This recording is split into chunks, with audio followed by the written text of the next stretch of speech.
በስመ አብ ወወልድ ወመንፈስ ቅዱስ አሐዱ አምላክ አሜን። በስመ አብ ወወልድ ወመንፈስ ቅዱስ አሐዱ አምላክ አሜን። በስመ አብ ወወልድ ወመንፈስ ቅዱስ አሐዱ አምላክ አሜን። እንደምን ሰነበታችሁ የመሌ ቲዩብ ተከታታዮች?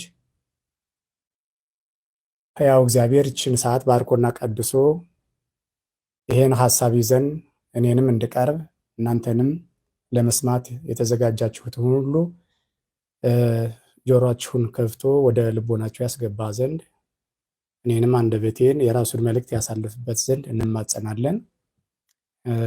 እንዲህ በማለት ጸሎቱን በጸሎት ፈጣሪያችንንና አምላካችን መድኃኒታችን ኢየሱስ ክርስቶስን አመስግነን ፕሮግራማችንን እንጀምራለን ማለት ነው።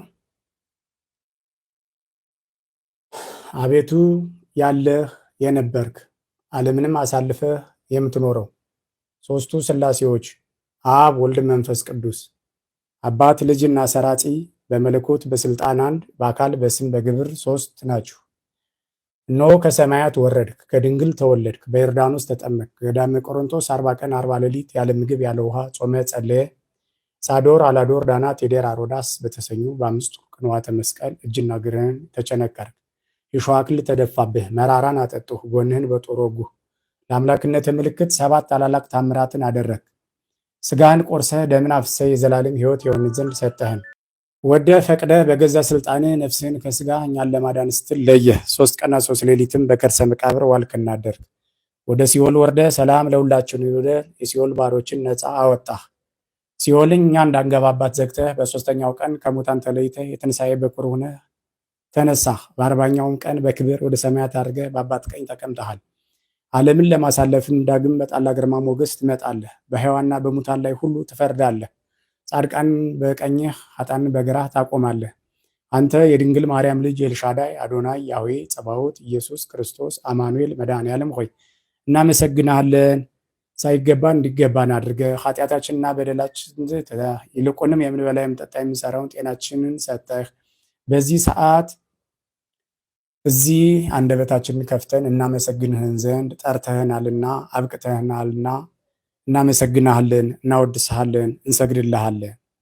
በሰማያት በ24ቱ ካህናተ ሰማይ በሱራፌልና በኪሩቤል ያለ እረፍት ቅዱስ ቅዱስ ቅዱስ እየተባልክ የምትመሰገን አምላካችንና መድኃኒታችን ፈጣሪያችን ኢየሱስ ክርስቶስ ሆይ ክብርም ምስጋናም ስግደትም ይገባሃል።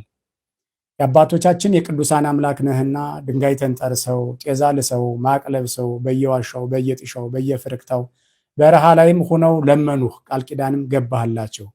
ይህንን ቃል ኪዳን ስለ ሀገራችን የሰጣቸውን ስለ ቅድስት ቤተ ክርስቲያን ስለ ሕዝቡም የሰጠውን ቃል ኪዳን እንድታስብና ጸሎታችንን እንድትሰማ ኃጢአታችንን ይቀርትል ዘንድ ረሃቡን፣ ጦርነቱን፣ ቸነፈሩን፣ ስደት፣ በሽታ፣ ማጣት፣ መለያየት ሁሉ ከሀገራችን ላይ ታስቀርልን ዘንድ እንማጸናሃለን። በስደት በምርኮ በመሪር ሐዘን በግዞት በስራት ያሉትን በቸርነትህ ትጎበኝ ዘንድ እንማጸናሃለን። መድኃኒታችን ኢየሱስ ክርስቶስ ሆይ ቅድስት ቤተ ክርስቲያንን ከሚያቃጥሏት፣ ከሚያሳድዷት፣ ከሚያፈርሷት ሁሉ ትጠብቅ፣ ትከልል፣ ትጋርድ ዘንድ እንማጸናሃለን። የአባቶቻችን የቅዱሳን አምላክ ሆይ እናት አባት የሞቱበትን ትረዳ ዘንድ እንለምንሃለን። ያለ ጧሪ ቀባሪ የቀረውን አዛውንትም ትረጉም ዘንድ እንማጸናሃለን። ጌታ መድኃኒታችን ኢየሱስ ክርስቶስ ሆይ የተራቡትን ምግብ፣ መጠለያ፣ ልብስ ያጡትን ትሰጥልን ዘንድ እንማጸናሃለን። በአልጋ ቁራኛ በደዌ ዳኛ ተይዘው ለዘመናት በየቤቱ በየሆስፒታሉ በየጸበል ቦታው ሁሉ የሚማቀቁትን አንተ ትፈውስ ዘንድ እንማጸናሃለን። መድኃኒታችን ኢየሱስ ክርስቶስ ሆይ በጸሎታቸው አስቡን ያሉትን ሁሉ የየልባቸውን ጥያቄ ትመልስ ዘንድ እንማጸናሃለን። ከሞቀ ሀብት ንብረታቸው ተፈናቅለው በየመንገዱ የወደቁትን ሁሉ ወደ ቀደመ ሕይወታቸው ትመልስ ዘንድ እንማጸናሃለን። በሰው ሀገር ሆነውም ደግሞ እንዲሁ ቅድስት ቤተ ክርስቲያንን የሀገራቸውን እየናፈቁ ያሉትን መድኃኔዓለም ኢየሱስ ክርስቶስ ሆይ ባሉበት ትባርክ ዘንድ በሰላም ወደ ሀገራቸው ትመልስ ዘንድ እንለምንሃለን። እኛንም ኃጢአተኛና በደለኛ ጎስቋላ ልጆችህን ክቡር ደምህን ቅዱስ ስጋህን ለጽድቅ ለበረከት ለአጋንንት ድል መንሻ ለመንግስተ ሰማያት መውረሻ አድርገህ በንስሐ መልሰህ ትዋሃደን ዘንድ እንማጸናሃለን። የእጃች ስራ ተባረክልን ዘንድ ጤናችንን ተባረክልን ዘንድ ትዳራችንን ተባረክልን ዘንድ ዘራችንን ሁሉ ተባረክልን ዘንድ እንማጸናሃለን። በጸጋህ በሞገስህ በረድኤት በበረከትህ ሁሉ ትጠብቀን ዘንድ እንማጸናሃለን። ዘወትር በጾም በጸሎት በስግደት ታበረታን ዘንድ እንማጸናሃለን። መንፈስ ቅዱስ ካወቀው ሰይጣን ከሸመቀው አብሮ ካደገው አብሮ ከተወለደው በኃጢአት ምክንያት ከገባው በምቀኛ ከተላከው እርኩስ መንፈስ ሰይጣን አጋንንት ሁሉ ነፃ ታወጣን ዘንድ ወደፊትም ትጠብቀን ዘንድ እንማጸናሃለን። መድኃኒታችን ኢየሱስ ክርስቶስ ሆይ ክፉን ሁሉ ታርቅልን ዘንድ መጨረሻችን ታሳምርን ዘንድ የመንግስት ወራሽ ታደርገን ዘንድ እንማጸናሃለን። ያን ሁሉ የምንለምንህ ደግሞ ስለኛ በጎ ስራ ስለ ጽድቅ ስራ አይደለም፣ ስለ እናትህ ስለ ቅድስት ድንግል ማርያም በአንተ ምክንያት ስለደረሱባት አምስቱ ታላላቅ መሪር ሐዘኖቿ እነሆ ሰሞን ስለ ስቅለትህ ሲሰብክ 3 ቀን በቤተ መቅደስ ፈልጋ ስታጣ ሲገርፉ ሲሰቅሉ ሲቀብሩ አይታ ስላዘነቻቸው መሪር ሐዘኖቿ እነዚህን መሪር ሐዘኖችሽን በእኔ ምክንያት የደረሱብሽን አንስቶ የጸለየ ኃጢአተኛ ሁሉ ጸሎቱን እሰማዋለሁ ባልከው በማይታጠፈው በማይለወጠው በማይካደው በማይተባበለው ቃል ኪዳንህ እንማጸናሃለን። ስለ ጻድቃን፣ ስለ ሰማዕታት፣ ስለ ደናግል፣ ስለ መነኮሳት፣ ስለ ቅዱሳን መላእክት ሁሉ እንለምንሃለን። መድኃኒታችን ኢየሱስ ክርስቶስ ሆይ ስለ እነዚህ ብለህ ሁለንተናችን ተባረክ ዘንድ እንማጸናሃለን። አሜን። ንጽሕት ቅድስት ብጽዕት ወላዲት አምላክ ቤዛዊት ዓለም አዛኝቷ እመቤት ድንግል ማርያም ጽዮን እመቤታችን እናታችን ሆይ እናመሰግንሻለን፣ እናወድስሻለን፣ እንሰግድልሻለን።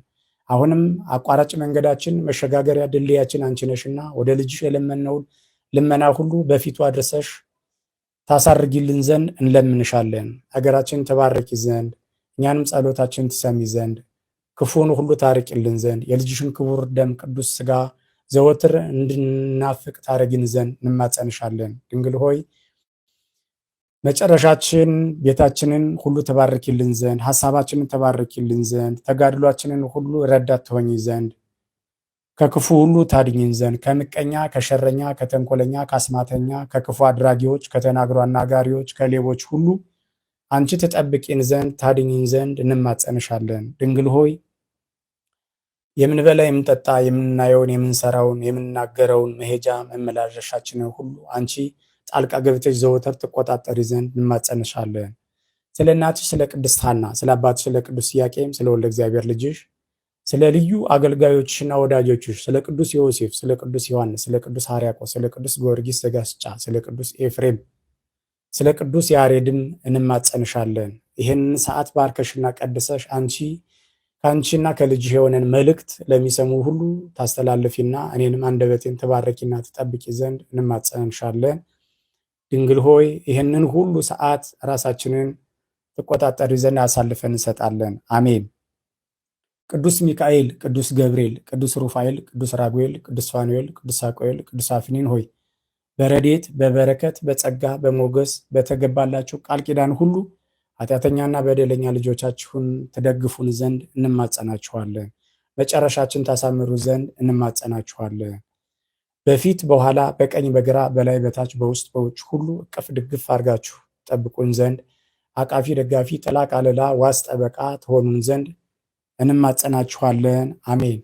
አቡነ ጎርጎሪዎስ፣ አቡነ ተክለ ሃይማኖት፣ አቡነ ገብረ መንፈስ ቅዱስ፣ አቡነ ዘርአ አብሩክ፣ አቡነ ሀብተ ማርያም፣ አቡነ እስትንፋሰ ክርስቶስ፣ አቡነ መርቆሪዎስ፣ ቅድስት ክርስቶስ ሰምራ፣ ሰማዕቱ ቅዱስ ጊዮርጊስ፣ ሰማዕቱ ቅዱስ እስጢፋኖስ፣ ሰማዕቷ ቅዱስ አርሴማ፣ አቡነ ሽኖዳ፣ አባ ኖድ፣ አባ ጳውሊ፣ አባ እንጦንስ፣ አባ አረጋዊ፣ አባ ገሪማ፣ አባ ዮሐና፣ አባ ሳሙኤል፣ አባ መባጽዮን፣ ወለተ ማርያም፣ ወለተ ስላሴ፣ ገብረ ስላሴ፣ ፍቅርተ ማርያም፣ ፍቅርተ ማርያም፣ እስካለ ማርያም፣ ወለተ ዑራኤል፣ ገብረ መድን፣ ወለተ መድን፣ ወለተ ዮሐንስ፣ ገብረ ዮሐንስ ብላችሁ በጌታ በኢየሱስ ክርስቶስ ፊት ጸሎታችን ታሳርጉልን ዘንድ ይህንን ሰዓትም ከኛ እንዳትለዩ በተገባላችሁ ቃል ኪዳን እንለምናችኋለን።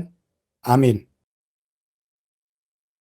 አባታችን ሆይ በሰማያት የምትኖር ስምህ ይቀደስ፣ መንግሥትህ ትምጣ፣ ፈቃድህ በሰማይ እንደሆነች እንዲሁም በምድር ትሁን። የዕለት እንጀራችንን ስጠን ዛሬም፣ በደላችንንም ይቅር በለን እኛም የበደሉን ይቅር እንደምንል። አቤቱ ወደ ፈተናም አታግባን ከክፉ ሁሉ አድነን እንጂ መንግሥት ያንተ ናትና ኃይል፣ ክብር፣ ምስጋና ለዘላለሙ አሜን። እመቤታችን ቅድስት ድንግል ማርያም ሆይ በመልአኩ በቅዱስ ገብርኤል ሰላምታ ሰላም እንልሻለን። በሐሳብሽ ድንግል ነሽ፣ በሥጋሽም ድንግል ነሽ። የአሸናፊ እግዚአብሔር እናት ሆይ ሰላምታ ለአንቺ ይገባሻል። ከሴቶች ሁሉ ተለይተሽ አንቺ የተባረክሽ ነሽ፣ የማኅፀንሽም ፍሬ የተባረከ ነው። ጸጋን የተመላሽ ንጽሕት ሆይ ደስ ይበልሽ፣ ልዑል እግዚአብሔር ከአንቺ ጋር ነውና ከተወደደው ልጅሽ ከጌታችን ከመድኃኒታችን ከኢየሱስ ክርስቶስ ዘንድ ይቅርታንና ምሕረትን ለምኝልን ኃጢአታችንንም ያስተሰርይን ዘንድ ለዘላለሙ አሜን። ዛሬ እንግዲህ ዝናብ ነበረ። ዘወትር ደግሞ በዚህ ሰዓት መብራት ሳምንቱን ሙሉ ይጠፋ ነበረ። እንግዲህ እግዚአብሔር ፍቃዱ ከሆነ ጸሎታችንን ማድረስም አንድ ጥሩ ነገር ነው። እግዚአብሔር ፍቃዱ ሆኖ የመብራት ችግር የሚቀረፍበት ቦታ ሆኖን ጉባኤውም ሰፍቶ እንግዲህ ብዙ ሰው ካየው ጉባኤ ነው የሚባለው እና በዚህ ሰዓት ቀጥታ ስርጭቱን ለማስተላለፍ ጥሩ ቦታ ላይ እንድንገናኝ እግዚአብሔር ይርዳን ወደፊትም ማለት ነው።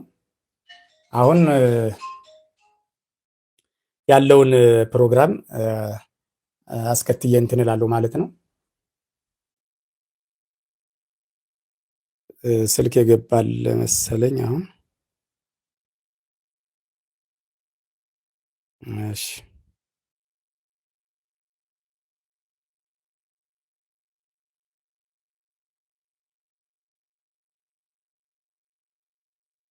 ሄሎ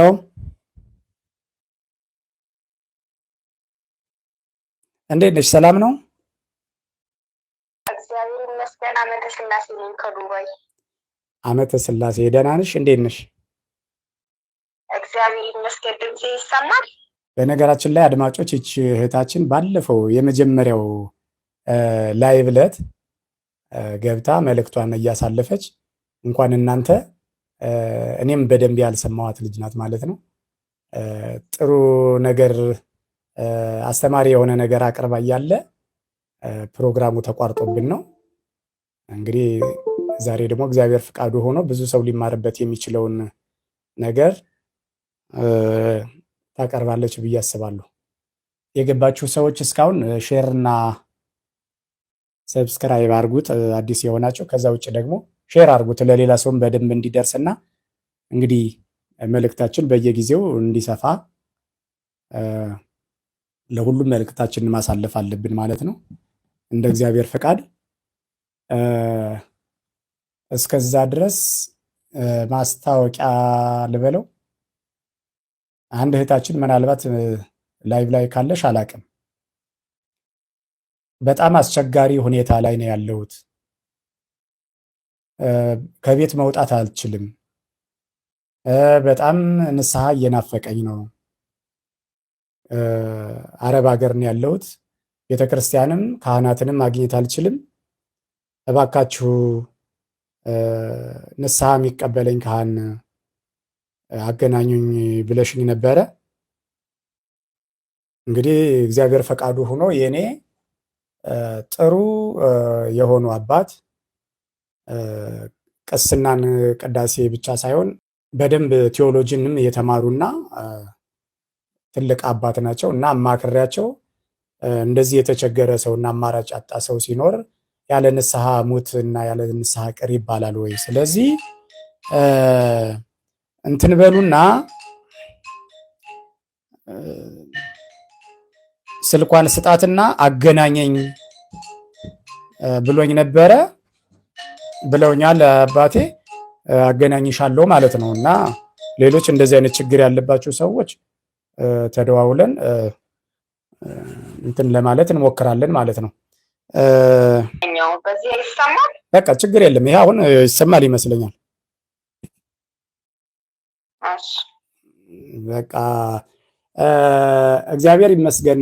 ባለፈው አይነ ጥላን ባስተላለፍኩበት ሰዓት ላይ ስለ አይነ ጥላ እንትን ባልኩበት ላይ ባለፈው ያልሰማንሽ ልጅ ባክሽ ግቢና መልእክትሽን በደንብ አድርሽን ጥሩ አስተማሪ የሆነ እንትን ብዬ በአጋጣሚ ደግሞ ያንን መልእክት አይተሽ ነው የደወልሽው ማለት ነው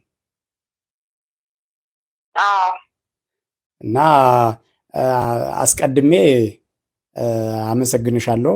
ያንን ሰምተሽም አሁን ተመለሰሽ በመግባትሽ ምናልባት የመግቢያ ያክል ጥሩ ጥሩ ነገሮችን መልእክት እያሳለፍሽ ስለነበረ ብዙ ነፍሳት ይድኑበት ዘንድ ተስፋ የቆረጡም እኔ በቃ ጸሎቴ አይሰማም፣ ዋጋ የለኝም፣ ዝም ብዬ ነው ምደክመው፣ እያለ የሚያንሾኳሾኳቸው ሰዎችና ተስፋ በመቁረጥና ጸሎትን በመዘናጋት ላይ ያሉ ሰዎች ትምህርት ትሆኛቸዋለሽ ብዬ በጣም ስላሰብኩኝ ለዛም ነው ያን የትኩረት ሰጥቼ ግቢና ያለውን ነገር እንነጋገር ያልኩትና አሁን ጥሩ ጊዜ እሰጥሻለሁ። እስኪ ግልጽ የሆነና አስተማሪ የሆነ እንትንሽን እንድታስተላልፊ ያው እንትኑን ሰጥቼሻለሁ የአየር ሰዓቱ። ያው በጣም ሳላረዝመው ከልጅነቴ ቢጀምር የበለጠ እንትኑ አስተማሪ ይሆናልና ከልጅነት ያለውን ነገር እንዴት ወደዚህ ጉዳይ እንደመጣው እንዴት ወደዚህ ነገር እና እንዴት እንደወጣው መፍትሄ እንዲሆን ከስሩ ልነሳ ከቤተሰብ ወይ ከእናት ከአባቶቼ ማለት ነው። በጣም ጥሩ። ያው እናቴ ያው እኔም በሕፃንነቴ ነው ጥላኝ ሄደችው።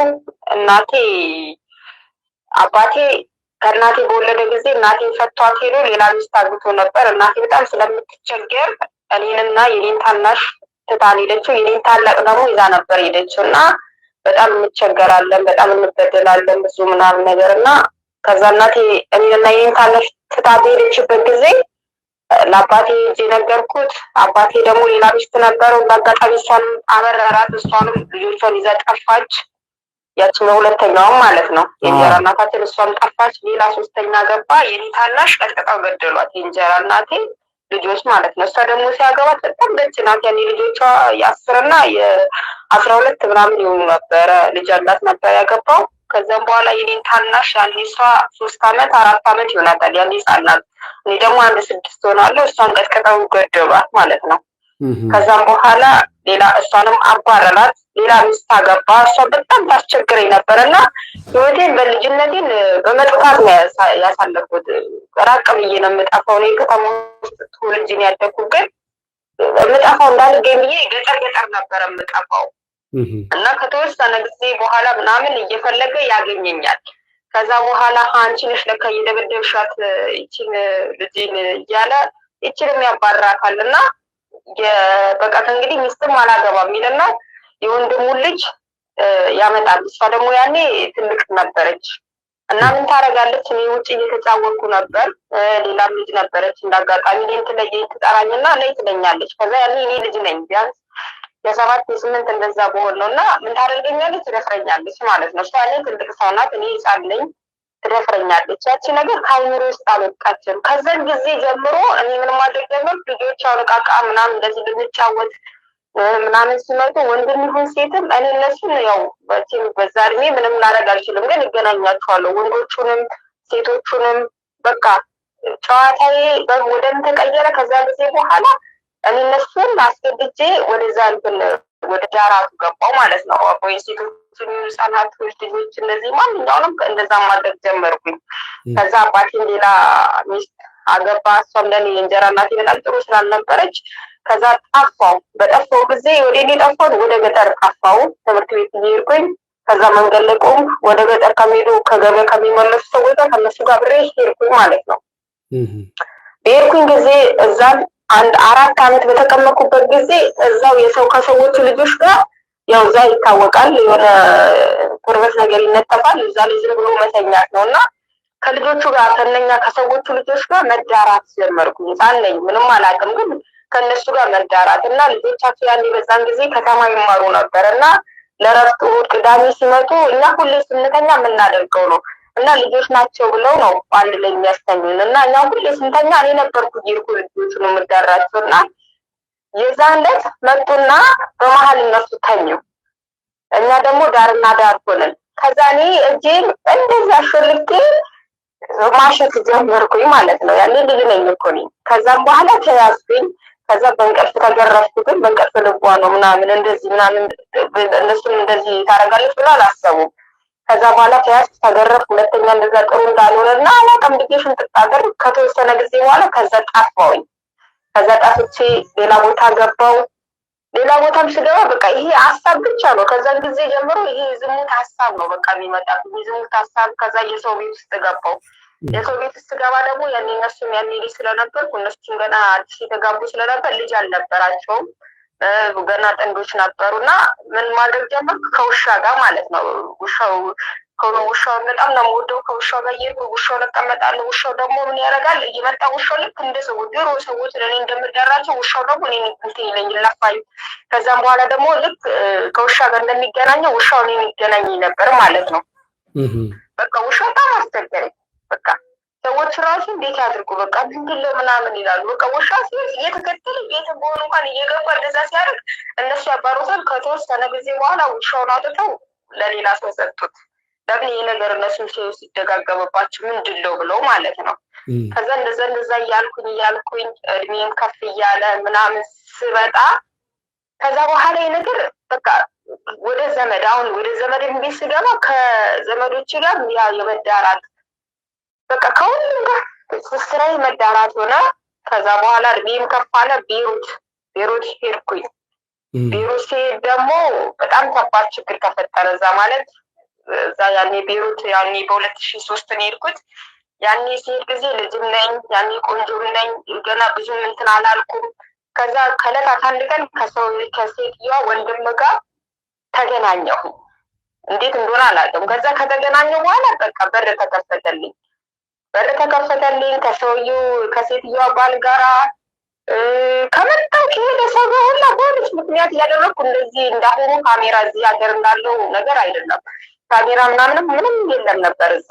ቢኖርም ምንም በሆነ አጋጣሚ ሀሳብ ቢወጣለሁ ወይ በሆነች ነገር እንትን ብዬወጣለሁ እና ካገኘሁ ሰው ጋራ እንትን ማለት ጀመርኩኝ እዛ ማለት ነው። ደግሞ ወንዶች ሲጠፉ ደግሞ ከሴቶችም ጋር ጀመርኩኝ። ከሴቶች ጋር ደግሞ እንዴት ነው የጀመርኩት? ሴትዬ አርቲፊሻል ወንድ ልጅ ብልት እሷ ባሏም አብሯት ስለማይኖር ትጠቀም ነበር እና አንድ ቀን ቤት ሳጸዳ ከደበቀችበት ቦታ አገኘሁት ያለን። ከዛ አግኝቼ ምን አለው ሲዲ ምናምን አለው በላፕቶፕ ከፈትኩ። እነኛ ሌዝቢያን ናቸው እንዴት እንደሚያደርጉ እንዴት እንደሚዳሩ ምናምን አየው። ያንን ፊልም በጣም አየሁት። ካየሁት በኋላ ልክ እኔም በእሷ የምትጠቀመው ማሽኑን እኔ መጠቀም ጀመርኩ ማለት ነው። ከዛ በኋላ በቃ በፍጹም የማይታመን ነገር በህይወቴ ውስጥ ሆነ ማለት ነው። እና አብራኝ የእናቷ ቤት የምትሰራው ኢትዮጵያዊ ነበረች። ኤርትራዊ ሆና ግን ኢትዮጵያዊ ናት፣ ግማሽ ናት። እና ከእሷም ጋር መዳራት ጀመርኩኝ። ልክ እዛ ላይ የምናየውን ነገር እኔና እሷ ደግሞ በዛ መፈጸም ጀመርኩና በጣም ከተለያዩ ሰዎች ጋር እንደ ዛሬማ ቢሆን በእውነት ከፎቅ ላይ ራሱ አይደለም በቁም የራሱ ቢያቃጥሉኝ እኔ ይፈረድባቸዋል ብዬ አልታስብም። ለምን ስራዬ ነው። ለምን ከወንድሞቿ ከመጣ ወንድ ከሆነ ሰው ጋር ሁሉ እንደ ሰዎች ሴትዮዋ ራሱ እንደ እየቀረባት ረጃ እንዲሆን አዝነኝ በጣም ነበረ የምቅለሰለሰው ምናምን ማለት ነው። ግን የሆነ በጣም ከባድ ነው። ፈጣሪ ያግቶኝ ነው እንጂ በጣም ከባድ ሱስና መንፈስ ነበረብኝ። እኔ መንፈስ እንደሆነ አይነ ጥላ ምናምን እንደሆነም አላውቅም። ከዛም ወደ ኢትዮጵያ መጣሁ። በዛ ላይ ምን ጀመርኩኝ? ሀሽሽ መሳብ ጀመርኩ። ሲጃራ እዛ ለመርኩ። ሲጃራ እስባለሁ። ለምን ከነኛ ከሰዎቹ ጋር ያንን በምፈጽምበት ሰዓት እነሱ ረዥም ሰዓት ያንን ለማድረግ ምን ይወስዳሉ? ይህን ድራግ ምናምን ይወስዳሉ። እንትን ቦካ ምናምን ይጠጣሉ፣ ቢስኪ ይጠጣሉ። በዛ ላይ ሲጃራ ያጨሳሉ። በቃ የማይጠቀሙ ነገር የለም። እኔም በቀስ እሱን ለምጄው ነበረ እና እሱን ለመርኩ። በጣም ከባድ የዝሙት መንፈስ በውስጥ የገባብኝ፣ የሰዶምን መንፈስ፣ የሌዝቢያንን መንፈስ እዛ እያለሁ ምን ተማርኩኝ? ደግሞ በጣም የከፋው ነገር እግዚአብሔር በፈጠረው ወንድና ሴት እንዲገናኙ በተፈቀደው መንገድ ብቻ አልነበረም የምገናኝ የነበረው። በእጅ ያደርጋለሁ፣ በአፍ ያደርጋለሁ። በእውነት በጣም ኃጢአት፣ በጣም እንጃ ስማም ከባድ ነው። በመቀመጫ ያደርጋለሁ፣ በእምብርት ያደርጋለሁ፣ በተለያዩ ነገሮች ሁሉ አደርጋለሁ። በቃ በማላደርገው ነገር አልነበረም፣ በሁሉም ነገር አደርግ ነበረ እና ከዛ 4 ዓመት ሰርቼ ወደ አገሬ ገባሁ ማለት ነው። አገሬ ስገባ ለማንኛውም ሰው ጓደኛ ያዝኩኝ። ከዛ እኔ የለመድኩት እዛ በጣም ልቅ የሆነ ነገር ነው። ኢትዮጵያ ስገባ ደግሞ እሱ እንደዛ ሊሆንልኝ አልቻለም። በቃ ብዙ እሱን ለማስተማር ብዙ እንትን አልኩኝ፣ ግን በፍጹም እሱ ሊቀበሉ አልቻለም። ከዛ ከእሱ ጋር ከጓደኛዬ ጋር ተለያየን። ከዛ እኔ በጣም ተመቸኝ ማለት ነው። መጨፈር፣ መብላት፣ መጠጣት፣ ከመሰሰል በጣም የተለያየ ነገር ጀመርኩ ማለት ነው ኢትዮጵያ እና ከዘመድ ጋር ሁሉ ከቤተሰብ ጋር ከወንድሜ ጋር እንኳን ተኝቼ እነሱን የምነካካበት በቃ የሆነ ሴቶኝ እንዴት ሴት ልጅ እንዴት ወንድ ልጅ ትደፍረዋለች? ወንድሜ እኮ ነው። አንድ ቀን አግኝቶ በአጋጣሚ ወይ ለእንግድነት እዛ ሄጄ ወንድሜ ልገነካከዋለሁ። እንደውም አፍሮ ተደስቶ ቁጭ ብሎ ያደረው እንድሙላ አለኝ አንዴ ማለት ነው። በጣም ከመደንገጡ የተነሳ እንዴት እንደዚህ ታደርጋለች ብሎ ነው እሱ። እኔ ግን ወደጅ እንዳልነበረ ዛሬ ላይ ሆኜ መንፈስ እንደሆነ እረዳለኝ። እና ከዛ ወደዚህ ከመምጣቴ በፊት ያው ባላገባው ልጅ ወለድኩ። ከባሌ ጋር በእግዚአብሔር ፍቃድ የተገናኘ ነው። ባሌ መንፈሳዊ ሰው ነው፣ ጎበዝ ነው፣ የጥሩ ቤተሰብ ልጅ ነው፣ እግዚአብሔር ይባረከው ነው። ነገር ግን እኔ ውስጥ ያለችው አይነ ጥላ ትዳር እንዲይዝ አትፈልግም። እንድዝሙት እንድበላሽ ህይወት የሚስቅቅል እንዲል በዚህ ህይወት ነው እንድኖር የተፈለገው የነበረው። እና እግዚአብሔር ፈቅዶ ወደ ትዳር ውስጥ ስገባ ምን አደረግኩኝ? ከባሌ ጋር አርብና ሮብ ወይም ሰንበት ወይም በዓላትን አናከብርም። እሱ ሲለኝ ኧረ እንደውም አንተ ምን ትላለህ? እኛ ባልና ሚስት አይደለም እንዲ እንደውም ማድረግ አለብን እንጂ ከውጭ ሰው ነው እንጂ ወይ ከሌላ ነገር ነው እንጂ ማይቻል ይቻል። እሱ ተይ ሲለኝ ኧረ ምንም ችግር የለውም እያልኩ ነው የነበርኩ የምገፋፋው። እና በቃ እሱንም ልቅ የሆነ ነገር አስተማርኩት፣ መጥፎና ቆሻሽ የሆነ ነገር አስተማርኩት፣ አበላሸሁት ማለት ነው እኔ እሱን። ከዛም በኋላ የመጀመሪያ ልጄን ወለድን። ከዛ በኋላ ቤተሰብ በመሀል ጣልቃ አንልም፣ በጣም ተጨማልቀን ነበር። ከዛ ትዳር ያዝ ልጅ ከወለድን በኋላ ደግሞ ይሄ እንዲህ መሆን የለበትም፣ ይሄ ከእግዚአብሔር ያጣላል፣ ጥሩ አይደለም ሲለኝ ምን ሆነ? ቤተሰብ ገባና አንቺ ከሱ መለየት አለብሽ፣ እንዴት ከሱ ጋር ትኖሪያለሽ? ለምን ትኖሪያለሽ? ምናምን በጣም ማለት ጀመሩ። በፍጹም እኔ ከሱ ልልጥ ያላና ልለያይ አልቻልኩም። ለምን? እግዚአብሔር ከሰጠ እግዚአብሔር ካነሳ ሰው ሊነሳ አይችልም እና ማለት ነው። ከዛ እንደዛ በዛ አልሳካ ሲል አይነጥላ ማለት ነው። በዛ አልሆን አልሳካ ሲል በምን ተጀመረ? በምን ይጀመራል? እኔ ግል ወሲብ ጀመርኩኝ። ከዛ ቀደም ግል ወሲብ አልፈጽምም ነበር። ከሰዎች ጋር በጣም ዞሙት ነበረ። በጣም ያየሁት ወል ባለትዳር የሚሆን ምን ሽማግሌ የሚሆን ወጣትም ልጅ የሚሆን ካየሁት በቃ አብሮኝ ነው የሚያድረው። ለአንድ ቀን የሚሆን ለምንም ቢሆን ብቻ አብሮኝ ያድራል። አልተኛም። ካየሁት አብሮኝ ያድራል። በቃ ያወል ምንም ቆንጆ የሚሆን ምንም ቢሆን ባለትዳር ከሚስቱ ጋር ምን አይመለከተኝም። ብቻ አብሮኝ ያድራል። እና ከሴትዮዋም ጋር እንደዛ ያሳስበኝ ነበር። ከልጆቹም ጋር በቃ ከሚቀረኝ ሰው ጋር አልነበረም ማለት ነው። በሰዓቱ ከሁሉም ጋር ፈጽም ነበር። ከዛ ኢትዮጵያ መጣሁ፣ ትዳር ያዝኩ፣ ልጅ ወለድኩ። ከልጅ በፊት በቃ ዓርብ ሮብ የለም፣ ሰንበት የለም፣ ግዝት የለም፣ ምንም የለም፣ አመታዊ ንግስ በዓል የለም። ሁሉንም ቀን እንፈጽማለን። ደግሞ የሚያሳስበኝና አይምሮ ውስጥ የሚመጣው በዛ ቀን ነው። በዛ ቀን ልጆቼ በሚቆርቡበት ቀን፣ በሰንበት ቀን ልክ እነሱ በቆረቡበት ቀን ያንን ኃጢአት አስቀድሰን በመጣንበት ወዲያው ቶሎ ለምን እኔ ስለ መናፍስት አላውቅም፣ እሱም አያውቅም። እሱ ኖርማል ክርስቲያን ነው እንጂ ስለ እርኩስ መንፈስ እንዴት ይፈትናል የሚያውቀው ነገር አልነበረም። እና ያንን ነገር እናስተናግደው፣ የሀሳብ በመጣብን ሰዓት እናስተናግደው ነበር። እና ከዛ እያልኩ ሁለተኛ ልጅ ወለድኩ። በተለያየ በኢኮኖሚ መጣ። ኢኮኖሚ ማናጋት፣ ኑሮ ማናጋት፣ ያለኝን ነገር ሁሉ ማሳጣት፣ በቃ ዜሮ አስገባኝ። መጀመሪያ በቤተሰብ መጣ።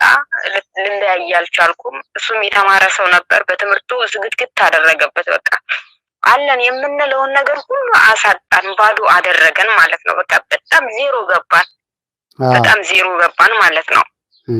ከዛ በኋላ ዜሮ በምንገባበት ሰዓት እኔ ማሽኖች ነበሩኝ፣ እኔም ሸጥኩኝ ማሽኖችን። ያው በሁለተኛ ልጅ ተወለደች። ከዛ በኋላ ወደዚህ አገር መጣው ማለት ነው። ከዛ በፊት ግን ምን ጀምሬ ነበር ልክ በዛ እንድፋታ ወይ የሆነ ከውጭ ሰው እንዳደርግ እንትን ሲለኝ ስላልፈቀድኩኝ ምን ጀመርኩኝ? ግል ወሲብ ጀመርኩኝ። ያንን ደግሞ በጣም እፈጽም ነበር። ከሱ ጋር ተኝቼ ምንም አይነት ስሜት ድንጋይ አቅፎ መተኛት ነው በቃ። እሱ ዝም ብሎ በቃ እሱ ይፈጽማል። እኔ ግን ምንም አይነት የሚሰማኝ ነገር አልነበረም። ምንም አይነት በቃ ድንጋይ ይሆኛለሁ በቃ ሬሳ ማለት ነው። በቃ ምን ሆነሽ ይለኛል። ምንም አልሆንኩም። ሲያይ ኖርማል ነኝ። ምን ሆነሻል? ምንም አልሆንኩም። ግን እሱ ጨርሶ እንትን ካለ በኋላ እኔ በራሴ በእጄ ስፈጽመው እንደ እሳት ነው የምቃጠለው፣ እንደ እሳት ነው የምንገበገበው። በቃ ልክ እሱ ጨርሶ ያንን ፈጽሞ ልክ ከጨረሰ በኋላ እኔ በራሴ በእጄ ሳድርግ ደግሞ የሌለ አይነት ስሜት ነበር የሚሰማኝ። በጣም እንጃ በዛሬ እሳት ላይ ሆኜ ሳስበው እርኩሰት ነው። በጣም ክፉ የሆነ እሳት ነው፣ እንደ እሳት በቃ ትል ነው የሚበላው። ሰው ማህፀን ውስጥ ተቀምጦ የሚበላ ትል ነው። እውነት ነው። ሰው መቼም የሆነ ነገሩን ከበላው ያካል። ለምን ስለሚያሳክከው ያካል። ይሄ እኔ ከዛ እንደ እሳት ነው የሚያቃጥለው። እና እንደዛ ራሴ ፈጽም ነበር። እሱም አያውቅም። እሱም ከባድ እንቅልፍ ይወስዳል፣ እኔም ፈጽማለሁ።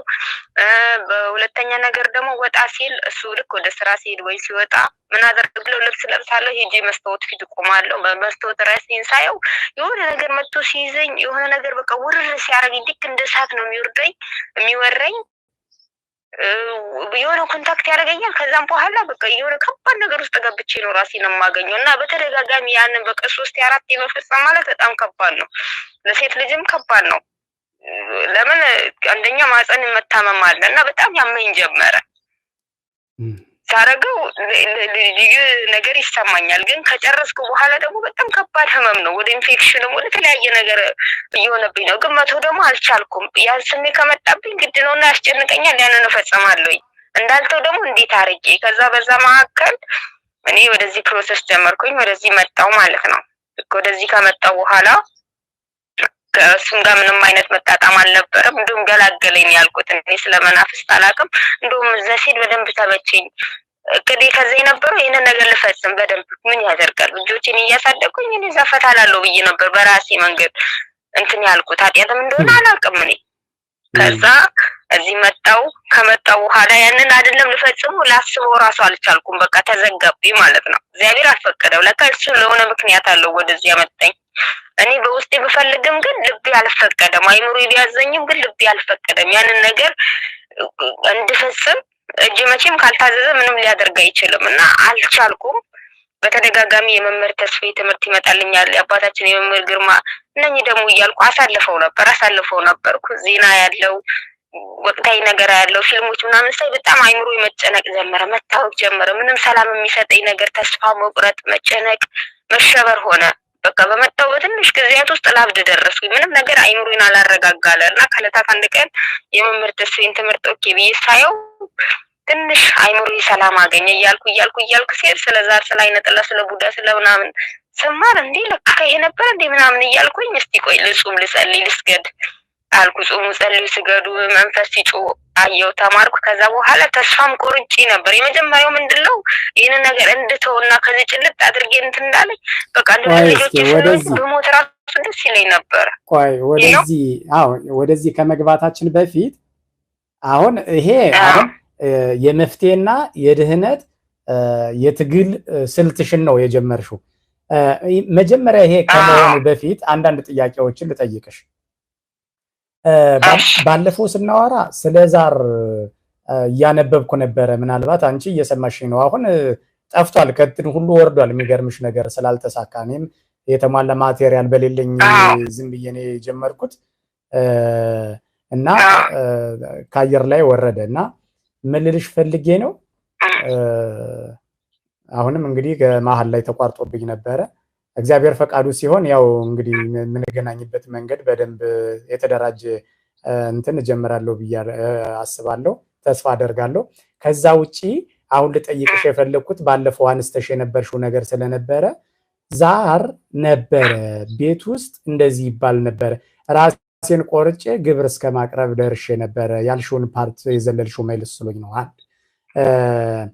ምክንያቱም እዚህ ስዘረዝር ሰማሽው ዛር የሚለውን ምናልባት እንደ እግዚአብሔር ፍቃድ ሌላ ጊዜ ባቀርበው ደስ ይለኛልም ይሻላል። ምክንያቱም አሁን አየር ላይ ዩቲዩብ ላይ አልተጫንም። እሱ አቀራረቤም ጥሩ አልነበረም። የመጀመሪያ ቀን ነው። ሁለተኛም ደግሞ የድምፅ ጥራትም አልነበረውም እና እንደዛ ስለነበረ እንደገና እንትን እለዋለሁ ብያለሁ እና በዛን ሰዓት እንደዚህ ያደርገኝ ነበረ።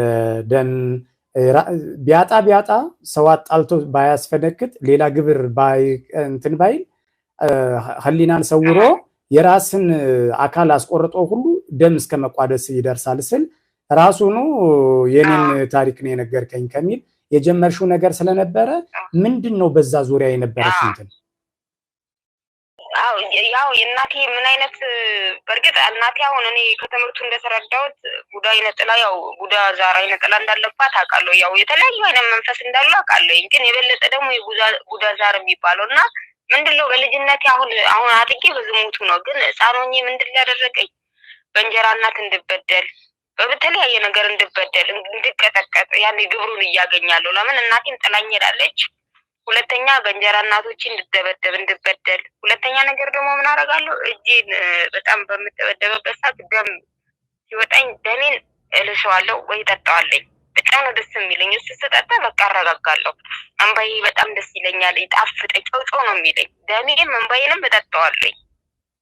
በቃ በጣም ነበር በልጅነቴ በጣም ያጎሰቃቆለኝ። በጣም ለምን ዛሬ እቺ ቀን እንደምትደርስ ስለሚያውቅ በጣም ነው የተበቀለኝ። በጣም ይሄ ምንድነው አሁን ግብሩን በተለያየ ስልት ያገኛል። ገብቶሻል?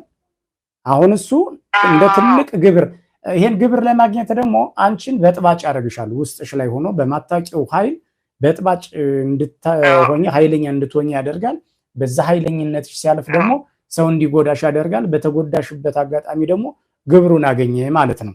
አንድ ከዛ በመቀጠል ቅድም እንደሱን ያሳደገኝ እና እህቴ በዚህ መልኩ ነው የደበደቧት። ሁለተኛስ ደግሞ በድብደባው ምክንያት በሽታ ሆኗት ሞተች ነው? ቀጥታ እንደው ሰው ገደላት ነው እያልሽኝ ያለሽው? በቀጥታ ነው። በቃ እሳያው እድሜዋም ትንሽ ናት። እናቴም ጥላት ስትሄድ ገና ጨቅላ ስለነበረች አልቻለችም፣ ልትቋቋሙ አልቻለችም። ድብደባውን ልትቋቋሙ አልቻለችም። በቃ እነሱ ምንድነው ልብሳችንን አስወልቀው አስተኝተው ነበር ዝም ብለው የሚገርፉ። በእርግጥ እነሱም ውዱ አይመስለኝም ዛሬ ላይ ሳስበው። ያው የርኩስ መንፈስ ነው እንደዛ ያስፈጸማቸው። እሱ ያው እሷ ወደ እግዚአብሔር ሄዳለች እና ምንድነው ልክ እንደዚህ ልጁ ተነስቶ ያኔ ትልቅ ነው እሱ ከኔም ከታናሽም እሱ ትልቅ ነው። ያኔ 10 ወይ 12 ይሆናል ልጁ ማለት ነው። እና ምንድነው የሚያደርገው እንጠጥ እያለ ሄዶ ጭፍልቅ ሲያለጋት ነው ባፍና አፍንጫዋና ባፏ አረፋና ደም ተቀላቅሎ ነው በዛው የሞተችው እሷ ማለት ነው። ከዛ ግን ምንድነው ያለው ሽንት ቤት ገብታ ሞተች እንበል ሲሉኝ እኔንም ደብድቦኝ ስለነበረ ከዛ እሺ ነው ያልኩት። ለምን እኔንም እንዳይገሉኝ ፍራቻ ማለት ነው። ከዛ አባቴ ተጣራ፣ እናታቸው መጣች። ምን ሆና ነው የሞተችው ሲባል ሽንት ቤት ገብታ ነው የሞተችው ተባለ። በዛ ተደባብሶ አለፈ ማለት ነው። ከዛ በኋላ አባቴን ፈታት። እሺ በመቀጠል ደግሞ ያሳዝናል። እንደዚህም አለ። በመቀጠል ደግሞ አለፍ ብለሽ የጀመርሽው የነበረ ምናልባት እንስሳው ግንኙነት ለምዶ ነው ያስቸግርሽ የነበረው በሰው ፊት እየመጣ ወይስ ምን እንትን ብሎ ነው አይቶ ነው ያኔ እንደዛ የሚያደርግ የነበረው? እኔ አሁን ያኔ ብቸኝነቱም እንደዚህ ቲቪ ምንም አልነበረም። ያው ቢኖርም አይፈቀድም ያኔ ታውቃለና ምንድነው እኔና ውሻው ብቻ ነን የምንኖረው። ውሻው ደግሞ ታስሮ የሚንትን የታሰረ ውሻ ነው።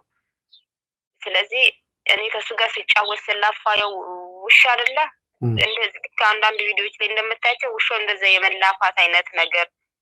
ከዛ ሊሳሻቸው ደግሞ ውሻው ምን አይነት ስሜት አመጣ? ወደዛ አይነት ነገር ስሜት በቃ ላይ እኔ ወጡ እንደዛ ነው የሚፈጻ። እኔ ቁጭ ባልኩበት መጥቶ ይወጣብኛል በቃ ውሻው ማለት ነው። እኔ አሁን እንደዚህ ቁጭ ብዬ እያለሁ በቃ ይመጣል ያንን ነገር ይፈጽማል ማለት ነው ውሻው ቁጭ ባልኩበት ማለት ነው እንጂ በጣም ከባድ ነበር። አሁን ለኝ ሳስበው በጣም ነው የሚያስጠላው። ያንን ነገር ሳስበው በጣም ነው የሚያስጠላው በጣም። ጥሩ። ከዛ ካለፍሽ በኋላ ሴትዮሽ ለምሳሌ የመጀመሪያው የሄድሽ ጊዜ ሴትዮዋ ይሄንን ሁሉ ነገር ስታደርጊ አታቅም አትሰማም ወይስ ደግሞ ሰምታ የወሰደችው እርምጃ አለ? ምን አጋጠመሽ? ኧረ ብታይ ብሰማማ በህይወት አትለቀኝም፣ ከምድረ ገጽ ታጠፋኛለች። አላየችም፣ አልሰማችም። እነሱም አንድ ስለሆኑ እንደዚህ ያው የሚያሳይም ነገር የለም ወረም ነገር የለም። አሁን ለምሳሌ በስራ ምክንያት እንላካለን። እዛ ደግሞ ችግሩ ምንድነው እዚህም ቤት እህቷን ቤት ወንድሟን ቤት የተለያየ ቦታ እነሱ ሳሎን ቁጭ ብለው እኛ ሽንት ቤት እያጠብን ነው ወይ ክችን ናቸው ብሎ ያስባሉ። እኛንን እንፈጽማለን እኮ እዛው እያሉም ማለት ነው። የግድ ባሉበት ሰዓት አይደለም።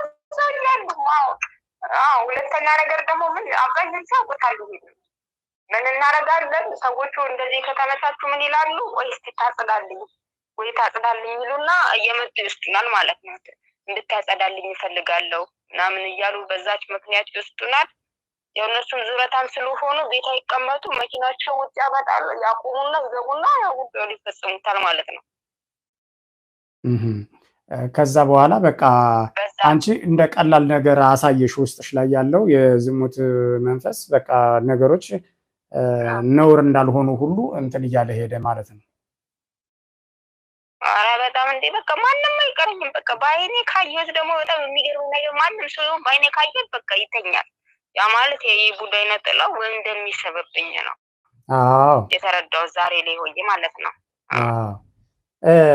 እስኪ መፍትሄውን ጀምረሽዋል። አንደኛ በሆነ አጋጣሚ የሰው እንኳ ይኸው አይደለም ያለሽ በራሱ ጊዜ እግዚአብሔር ሊመልስሽ ሲያስብ የመምህር ተስፋዬንና የመምህር ግርማን ጉባኤ በእንትን እንድታይ ያደረገ። በእርግጥ ግን ከዛ በፊት ለምሳሌ እነዚህ ተመሳሳይ ጾታ ጋር በሚደረግ ሰዓት ብቻሽን በምታደርጊ ሰዓት ምንድን ነው ከየት ነው እንትኑ የሚመጣው? ይሄ ነጮች የሚያዘጋጁት የሚባለው ብልት የሚመስል ነገር አለ። በባትሪ የሚሰራ አለ፣ በቻርጅ የሚሰራ አለ፣ በተለያየ ነገር የሚሰራ አለ። በውሃ እንደዚህ እንትን ተደርጋ በውሃ የምትሰራለች። በተለያየ ነገር እንፈጽማለን። እነሱን እኛ መግዛት ባንችልም እነሱ ይጠቀሙታል። እነሱ ያው በእነሱ ቤት ይደብቃሉ። ከኛ ደግሞ የሚደበቅ ነገር አይኖርም። ለምን ሁሉም ጋር መግባት እንችላለን። እኛ ከነሱ እንጂ የምንደብቀው እነሱ ከኛ አይደብቁም። ለምን በጽዳት ምክንያት እንገባለን እናያለን ማለት ነው። ስለዚህ እዛ ሀገር በቃ እንደ ኖርማል እንደ ተራ ነገር ነው። ከዛ ደግሞ ሲጠፋባቸውም ያው ተጥሎ ነው ከቆሻሻ ጋር ተብሎ እንደ ሌላ አዲስ ያመጣሉ። እቃው ግን የተቀመጠው እንደ አንቺ አይነት እንትን ከሚሉ ጋር ነው ማለት ነው የተያዙት ጋር እንዴ በጣም እንዴ እንጠቀማለን። መልሰን እዛ ቦታ ላይ ቁጭ እናደርገዋለን። እኔ ምን ገዛ ከዛ አይነች አይፓድ ነገር ገዛ አይፓድ ገዛ። እኔም ከዛ ያኛውን ደግሞ በጣም ያባባሰው የፊልሙ ነው። ፊልሙን እያየሁ በቃ በጣም ክፉ ነገር ሉሲፈር ራሱ ያለኝ ከሱ ነው ማለት ነው። ፊልሙ በጣም የባሰ እንትን እንድል ከፊልሙ በኋላ ነው ከዛ ትራይ ጓደኛዬ ጋራ መፈጸም ከእናቷ ቤት ከምትሰራው ልጅ ጋር ያንን መፈጸም ጀመርኩ። ደግሞ የሚገርመው ነገር እሱ ብቻ እንዳይመስለን እኔም እሷም ልጅቷም ከሰዎቹ ጋር አብረን እንፈጽማለን። እኔ መፈጽማለሁ፣ እሷም ትፈጽማለች። አንዳንድ ቀን ሁለታችንንም በአንድ ላይ እናደርጋለን ማለት ነው። ከሴትዮዋ ልጅ ጋር ማለት ነው። ከሴትዮዋ ልጅ ጋር ነው ይሄንን የምታደርጉት? ኢትዮጵያውያን ብዙ የሚያደርጉ ይኖራሉ ብለሽ ታስቢያለሽ? ምን ያክል እንደው የማዳን ስራ ነው እና እግዚአብሔር መቼም እየሰራ ያለው ምንድን ነው እየሆነ ያለው ምንድን ነው? ወዴት ነው እየሄድን ያለ ነው? ትውልዱ እንዴት ነው? ይሄ ባህሪ አይነ ጥላ ላይ የገለጽኩትን አይተሽዋል። ያው በደንብ ነው እንዳነበብሽው የነገርሽኝ እና ከድሮም የታወቀ ነው እና እዚህ ሀገርም የተለመደና አሁን ነውርነቱ ሁሉ እየቀረ ቀላል እየሆነ ሊሄድ ነው። የዚህ ሁሉ ምክንያቱ ደግሞ እንትን የወሲብ ፊልሞች መስፋፋት ነው እና እንደው የሚሰማ ቢኖር እንኳ እንደዚህ አይነት ፊልሞች እዚህ ሀገር ላይ እንዳይታዩ እስከ ማድረግ ድረስ ይቻል ነበር አሉ እና ምን ያክል ሰው ተጎድቷል ብለሽ ነው የምታስቢው አንቺ ካለሽ ከምታገኛቸው ሰዎች አንጻር? ኧረ በጣም ከባድ ነው። እኔ በዚህ ጊዜ ያልተለከፈ ሰው አለ ብዬ አላስብም። እኔ ሁሉም ተለክፏል። ለምን የርኩስ መንፈስ ነው። እኔ እኮ ወድጄና ፈቅጄ አይደለም ከልጅነቴ ነው። መጀመሪያ ልጅነቴ እንዴት በለው ደሜን በማስጠጣት እንበይን በማስጠጣት በማስደብደብ በማስራት በማስጠማት ብዙ በማንገላተት ጀመረ። እያደግኩ ትንሽ እየሄደ ደግሞ እያለማመደ ጡቱን እያጠባኝ ያሳደገኝ። ለምን አንደኛ ቤተሰቦቼ በእምነት አላሳደጉኝም፣ ወለዱኝ፣ ጣሉኝ። በቃ በእምነት ስለ ቃል እግዚአብሔርን አላውቅም። ምንም ነገር የማውቀው ነገር የለም። በቃ ስለዚህ ማን ተረከበኝ? አጅሮ በቀጥታ ተረከበኝ በሚፈልገው መንገድ በደንብ። እሱ እኮ የዘራውን ያጨደው እሱ። እኔ በሴጣን አልፈርድበትም ባይባልም ማለት ነው። ለምን ቤተሰቦቻችን አንደኛ እነሱ አያውቁትም። አባቴ ደግሞ በጣም የዝሙት መንፈስ አለበት። በጣም ብዙ ሚስት ነው ያገባው። ክርስቲያን ነው ግን ወደ 7 ወደ 8 ሚስት ነው ያገባው በሚስት ደረጃ ብቻ። ግን ከዛችም ነው የዝሙት መንፈስ ከአባቴ እንደመጣ እረዳለኝ ዛሬ ነው ከትምህርቱ ማለት ነው። እና ያልተለከፈ አለ ብዬ አላስብም። ሁሉም ተይዟል። በቃ በጣም ጥሩ። አሁን ይኸውልሽ መያዙን አወቅሽ። ከዛ በኋላ አሁን እንግዲህ ትውልድን የማዳንና የራስን ድርሻ የመወጣት ስራ ነውና በእግዚአብሔር ኃይል እንድንሰራ የአቅማችንን የምንፈልገው አንቺም የዚህ አካል ሆነሽ ነውና የቀረብሽው። የመምህር ተስፋዬንና የመምህር ግርማን ጉባኤ አየሽ። ከዛ በኋላ ያለውን እሱ ደግሞ በጣም ቅድም እንደ አሰልቺን ወይም አስቀያሚ ነገር እንበለው እንደሰማን ሁሉ አሁን ደግሞ የእግዚአብሔርን ድንቅ ስራና ከየት ውስጥ አውጥቶ ወዴት እንደመራሽ ደግሞ የሚያጓጓ ሂደትን እንማርና ቀጥይ እስኪ። እሺ ከዛ በፊት ግን ያው ዳቢሎስ መቼም ያውቃል እኛንን እንጂ የነገን ማናውቀው እሱ ያውቃል አይደለ እንዴ? ጅማሬያችንን የሚያውቃል ፍጻሜያችንንም የእግዚአብሔርን ስራ ቸርነቱንም ስለሚያውቅ ወደዚህ እንዳልመጣ ብዙ ተከላክሎኝ ነበረና ዳቢሎስ ልክ ፕሮሰስ ላይ ያለ ወጥመዱን ጣለ ማለት ነው ኢትዮጵያና እኔ በጥሩ ህይወት ውስጥ የሚባል ጥሩ ህይወት ውስጥ ነበር የምኖረው። ከለታት አንድ ቀን በጣም ተቸገርኩ። መቼም ሰው ቤቱ ጥሩ ይሆን አለባበሱ ጥሩ ይሆን የዕለት ጉርስ ደግሞ ነገ የሚባል ነገር አይደለም። በተለይ አዋቂ ቢሆን ያሳልፋል፣ ሲሆን ግን ከባድ ነውና ከለታት አንድ ቀን ዳቢሎስ ምን አይነት ወጥመድ ጣለልኝ። ለልጆች የምሰጣቸው ነገር አጣው። ባለቤቴም በሆነ አጋጣሚ ብር ክፍያ ሳያገኝ ቀርቶ ነበር። እኔም ያው ሁለተኛ ልጅ ስለወለድኩ ስራ ቆሜያለሁኝ እና በጣም ጭንቀት ውስጥ ገባውና ጥሩ ቤት ውስጥ ነው የምኖረው፣ ጥሩ ህይወት ነው የምኖረው፣ ግን የዕለት ጉርስ አጣው። ለአንድ ቀን የዕለት ጉርስ አጣው። ምን ብዬ ልጠይቅ? ቤተሰብ የለኝ፣ ዘመድ የለኝ፣ ሁሉም አግለውኛል። ማንም የሚወደኝ የለም። በቤተሰብ በጣም የተጠላው ነኝ፣ በጣም ሲበዛ ማለት ነው። ለምን እንደሚጠሉኝ አላውቅም። ዛሬ ላይ ግን ሆኜ የመንፈስ ነው የሚጠላኝ ብዬ ነው ያሰብኩት። እና ምን ሆነ ከዕለታት አንድ ቀን እነኛ ሰዎቹ ጎረቤቶቻችን ትልልቅ ሰዎች ናቸው። ሴትዮዋ ነጋዴና ሰውየውም ኮማንደር ነው። እና እኔ በጣም ተቸገርኩ። ስጡኝ ለማለት አፈርኩ። እንዴት ስጡኝ ቸገረኝ ልበል? ያሳፍራል። ለምን እኔ በዛ ደረጃ ልጠበቅማ? ከዛ እነሱ ወጣ ሲሉ አጋጣሚ ልስን ነበር የሚለስሉትና ለሱ ብሎ አንዷን ቆርቆሮ አንስተዋታል እንዲያጥሩ ማለት ነው። ከዛ ብልክ እነሱ ሲሄዱ አዳመጥኩኝና የሆነች ባሊ ነገር ይዤ ልክ ዱቄት ስቆነጥር ሰውየው ተኝቶ ነበር። የሴጣን ነገር በጣም ፈርቼም ነበረ። ከዛ በጠይቃቸውስ ግን አይምሮዬን ደፍኑ እስቲ ሰው ጠይቅ። እኔ እኮ ለሰው ክፉ አይደለም ይሰጠኛል ሰው፣ ግን ዳይመሎስ አይምሮዬን ሰውሮ ወጥመድ አዘጋጅቶልኝ ነበር። ለምን ወደዚህ ልመጣ ስለሆነ ልነቃበት ስለሆነ ለዘመናት ያከማቸው ነገር ልንድበት ስለሆነ ማለት ነው። ከዛ ምን አደረገ? ልክ እኔ ያቺን ዱቄቱን ጭልፍ ጭልፍ አድርጌ ስወጣ ሰውየው ያው ፍሬንች ዶር ነው። ሰው ይኑር አይኑር አይቆለፍ አያስታውቅም። እኔ ግን እነኛ ወጥቷል ብዬ ነበር ያሰብኩት። ቀሪማ እንዳለ አላውቅም። ለካ ተኝቶ ነበር ሰውየው። በአጋጣሚ የራሱን አሞት ተኝቶ ሊሆን ይችላል። ከዛ እኔ ዱቄቱን ይዤ ስወጣ በሰውየው በሩን ክፍት ሲያደርግ ልቤ ትርትር ነው ያለው። በቃ ቁጭ ነው ያደረኩት፣ ደነገጥኩ። ከዛ ምንድን ነው አለኝ። አይ ልጆቹ አጋጣሚ ሲወጡ ወደ ክላስ ሲሄዱ እዚህ ስቶፍ ምናምን ሰክተው ረስተው ሄዱ ከሆነ ብዬ ቼክ ላደርግ ነው። አይ እግዚአብሔር ይስጥሽ ጥሩ ሰው እኮ ነሽ ነው አለኝ። እየተንቀጠቀጥኩኝ ወደ ቤት የገባው ሰውየው ተጠራጠረና ፍራቼ እንድንጋጤኝ ፊቴ ላይ ያነበበው። ከዛ ልክ እኔ ስወጣ ለካ እሱ ገብቷል። ገብቶ ክችን አይቶ ያው አልተረዳም። ከዛ ወጥቷል። ከዛ ልክ ልጅቷ አንደኛዋ ላይ ከትምህርት ቤት ማታ ስትመጣ ምንድነው ይሄ ያለችው። አባዬ እንዴ ምኑ ይሄ ዱቄት ማን የቀነሰው? ከዛ እናታቸውም እንደማትመጣ ያውቃሉ በዛ ሰዓት። ከዛ ሲጠየቅ ጊዜ አይና ከዛ ተጠራው ነኝ። ከዛ ምንድነው ሲለኝ ይቅርታ አባቢኒን እንደዚህ ያደረኩት ምናምን። እንዴት አትጠይቂ ማንሽ ትልቅ ሰው አይደለሽ እንዴት ታረጊያለሽ ምናምን ብሎ በጣም ተቆጣ። ደግሞ ሃይማኖቱ መናፍቅ ስለሆነ ያው እጅሪውም ሲያቀሳስርብኝ ብለው ብሰራው ብለምነው በፍጹም እንደውም ባለቤቴ ትምጣ ከሷ ጋር ትነጋገራላችሁ እንዴት እንደዚህ ታረጊያለሽ ምናምን ብሎ በጣም ተቆጣኝ።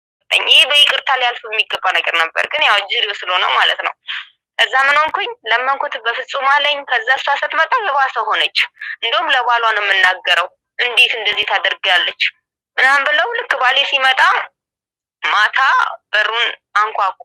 እኔ ያው ስራዬን ስለማቅ ልቤም እዛ ስለሆነ በቃ በጣም ፈርቻለሁ። አንኳኩ። እሱን ጠሩት። እሱ እንዳጋጣሚ ወደ መጸዳጃ ቤት ሄዶ ነበር። ከዛ እሱን ይፈልጉታል አሉኝ። እሺ አልኳቸው። ከዛ ልክ እሱ እንደገባ እንዲሄድ አስመስዬ እዚህ በር አንኳኳ። እኔ መሆኔን ሲያውቁ ዝግት አደረጉብኝ። ከዛ አሁንም ተመልሼ ገባውና ከፍቼ ዘግቼ ተመልሼ እጅ አኳንኳ። ክፍት ሲያደርጉ ግፍትር አድርጊያቸው ገጭ እግሯ ስር ወደቅኩ። በፍጹም አለች። በፍጹም አልምርሽም። እንዴት እንደዚህ ታረጊያለሽ? እንዴት በቃ በጣም የሌለ በጣም ብዙ ነገር ሁላ ተወሳሰበብኝ። በጣም የማይወጣ ሁለት ወይ መብራን ይዛለት ያደረገችልኝማ በህይወት ዘመኔ አረሳውም።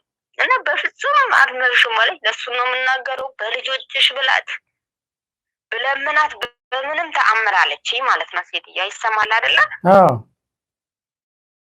እና በፍጹም አልምርሽም አለችኝ። ግን በውስጤ ነግሬ ነበር በቃ ከእንግዲህ በኋላ ጠፊ ሙቺ በቃ ወይ ደግሞ ራስሽን አጥፊ ቢላ ያሳየኛል።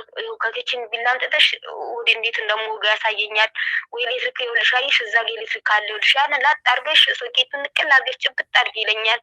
በቃ እንዴት እንደምሞት በአይምሮ ውስጥ ያሳየኛል። ግን እኔ እሷ ፊት ተንበርክኬ እየለመንኳት ነው። ሁለት ሰው ሆንኩኝ ማለት ነው። በውስጤ ክርክር ውስጥ ነኝ፣ በስጋዬ ደግሞ እሷን እየለመንኳት ነው። እሷ ደግሞ ልቧ ድንጋይ ሆኖ በፍጹም አለችኝ። በፍጹም አልምርሽም፣ እኔ እናገራለሁ። ከዛ እኔ ሞቼ ወይ ደግሞ እኔ ጠፍቼ ልጆቼ ሲጎሳቆሉ ባሌ እንትን ሲል ምናምን ሁሉ በቃ ቁጭ አድርጎ ያሳየኛል። ከዛ ሁሉ ያ እኔም አልሞትም ስለው መንፈሱ በውስጥ ይታገላል፣ በውጭ በስጋዬ ደግሞ እሷን ለምናት አለው።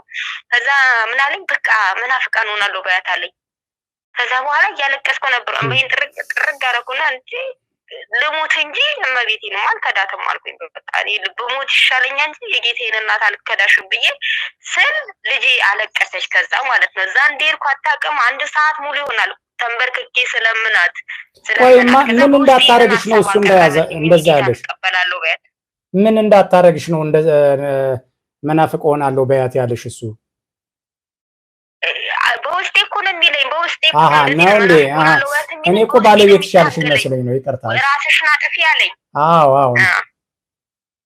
በውስጥ እኮ ነው የሆነ በውስጥ ያሾው በጆሮዬ። ትክክል ነሽ። አሁን እኮ በአጋንንት ላይ ምን ያክል እንደሰለጠንሽና እንዳወቅሽበት የሚታወቀው አለኝ ያለኝ አካል ደግሞ እሱ ነው እያልሽ ማውራትሽ በራሱ አሁን ምን ያክል እንትን እንዳልሽ ነው። ቀጥሎ በዚሁ አንቺ የእናትነት የደግነት ወይም የርህራሄ ጥግ ነው እንጂ ምለው በአንድ በኩል ደግሞ የሌላ መንፈስ ክፉ ነገር ያሰራሽ ቢሆንም ግን የልጆችሽ ረሃብ ነው ለዚህ ያደረሰሽ ነው። ግን ይሄ ወጥመድ ነው። ለአንድ ቀን እኮ እኔ እኮ ሰውን ብጠይቅ እኮ ለአንድ ቀን እኮ ነው የተደጋጋሚ ያለ ሙሌ ሰው አላስቸግር ለአንድ ቀን እኮ ነው። ግን ወጥመድ ነው። በምን ለምን እዚህ ልመጣ ስል እኮ ነው ልመጣ ሳምንት ሲቀረኝ እኮ ነው። የሚገርም እኮ ነው። እንደው በምክንያት አድርጎ እኮ ነው እዚህ ወጥመድ ውስጥ የከተተኝ ማለት ነው። ከዛም በኋላ እኔ እኮ የሁሉ ምን ለመናት እሷ ለባሌ እንዳትናገር እባክሽ ይቅርብኝ ብዬ ብላት በሰረት በፍጹም አለኝ። መጨረሻ ላይ በምን ቀየረብኝ? እኔ መናፍቃን ሆናለሁ ባያት ትተውሻለች አለኝ በውስጤ። በፍጹም እኔ እመቤቴን አልከዳትም በፍጹም አልኩኝ። ከዛ የመጀመሪያ ልጄ አለቀሰች። እኔ እዛ እንዳለ አታውቅም ነበር። እማዬ ያለች አለቀሰች። ልጆቿ የሴትዮዋ ልጆች በዛ በቆርቆሮ ላይ አሻግረው አመጧት። ከዛም በኋላ እናቴን ለምን ታስለቅሻታለሽ? እናቴን አታስለቅሻት አለች። ከዛ እናቴ አይዞሽ ዝም በይ በቃ አይዞሽ ነው አለች። እንባዬን ጠራረገችልኝ። እኔ በዛን ሰዓት የደረሰችልኝ እቺን ቃል ካፌ ሳወጣ መብርሃን እንደደረሰችልኝ ነው በቃ ማስበው። የጌታዬ እናት መብርሃን እንጂ የማይወጣ ነበረ። በቃ በፍጹም ሴትዮዋ በልጆቿን ብለምናት ምንም ድንጋይ ይሆናል። በፍጹም ሴጣን በምንም ቢለመን አይሻ አይልም። ግን መብርሃን በዛ ደርሳ ከዛ ውስጥ በልጄ ምክንያት አውርታኛለች እና እኔም በሰላም ወደዚህ መጥቻለሁ። መጥቼም ይሄንን ትምህርት እንዳላዳምጥ ብዙ ሲያስጨንቀኝ ብዙ እንትን ሲለኝ የነበረው መንፈስ ከዛ መጣውና አሁን ወደ ለውጤ ልገባለ ነው ማለት ነው።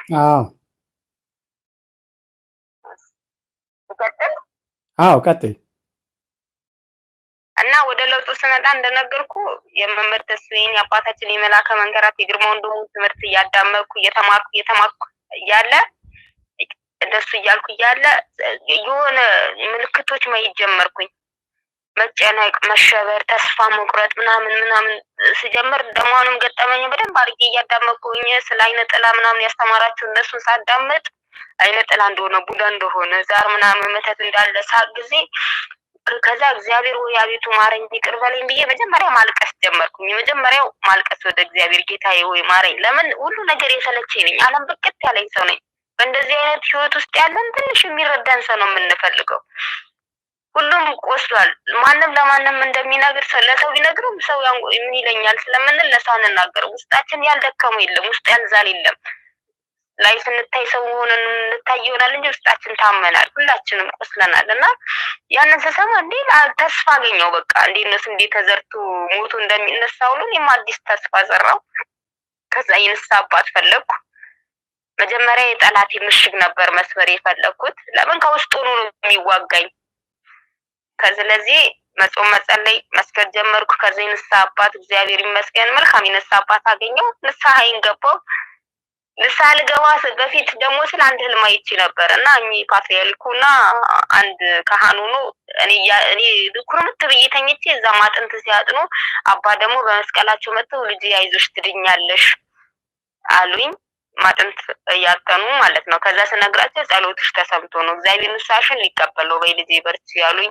ዳግም ወደ እንደዚህ ያለ ርኩሰት ነገር አትግቢ፣ በዚህ መንፈስ ያልተለከፈ የለም፣ የርኩስ መንፈስ ነው፣ የዘመኑ መንፈስ ነው፣ ተክተሽ ጸልይ ያሉኝ።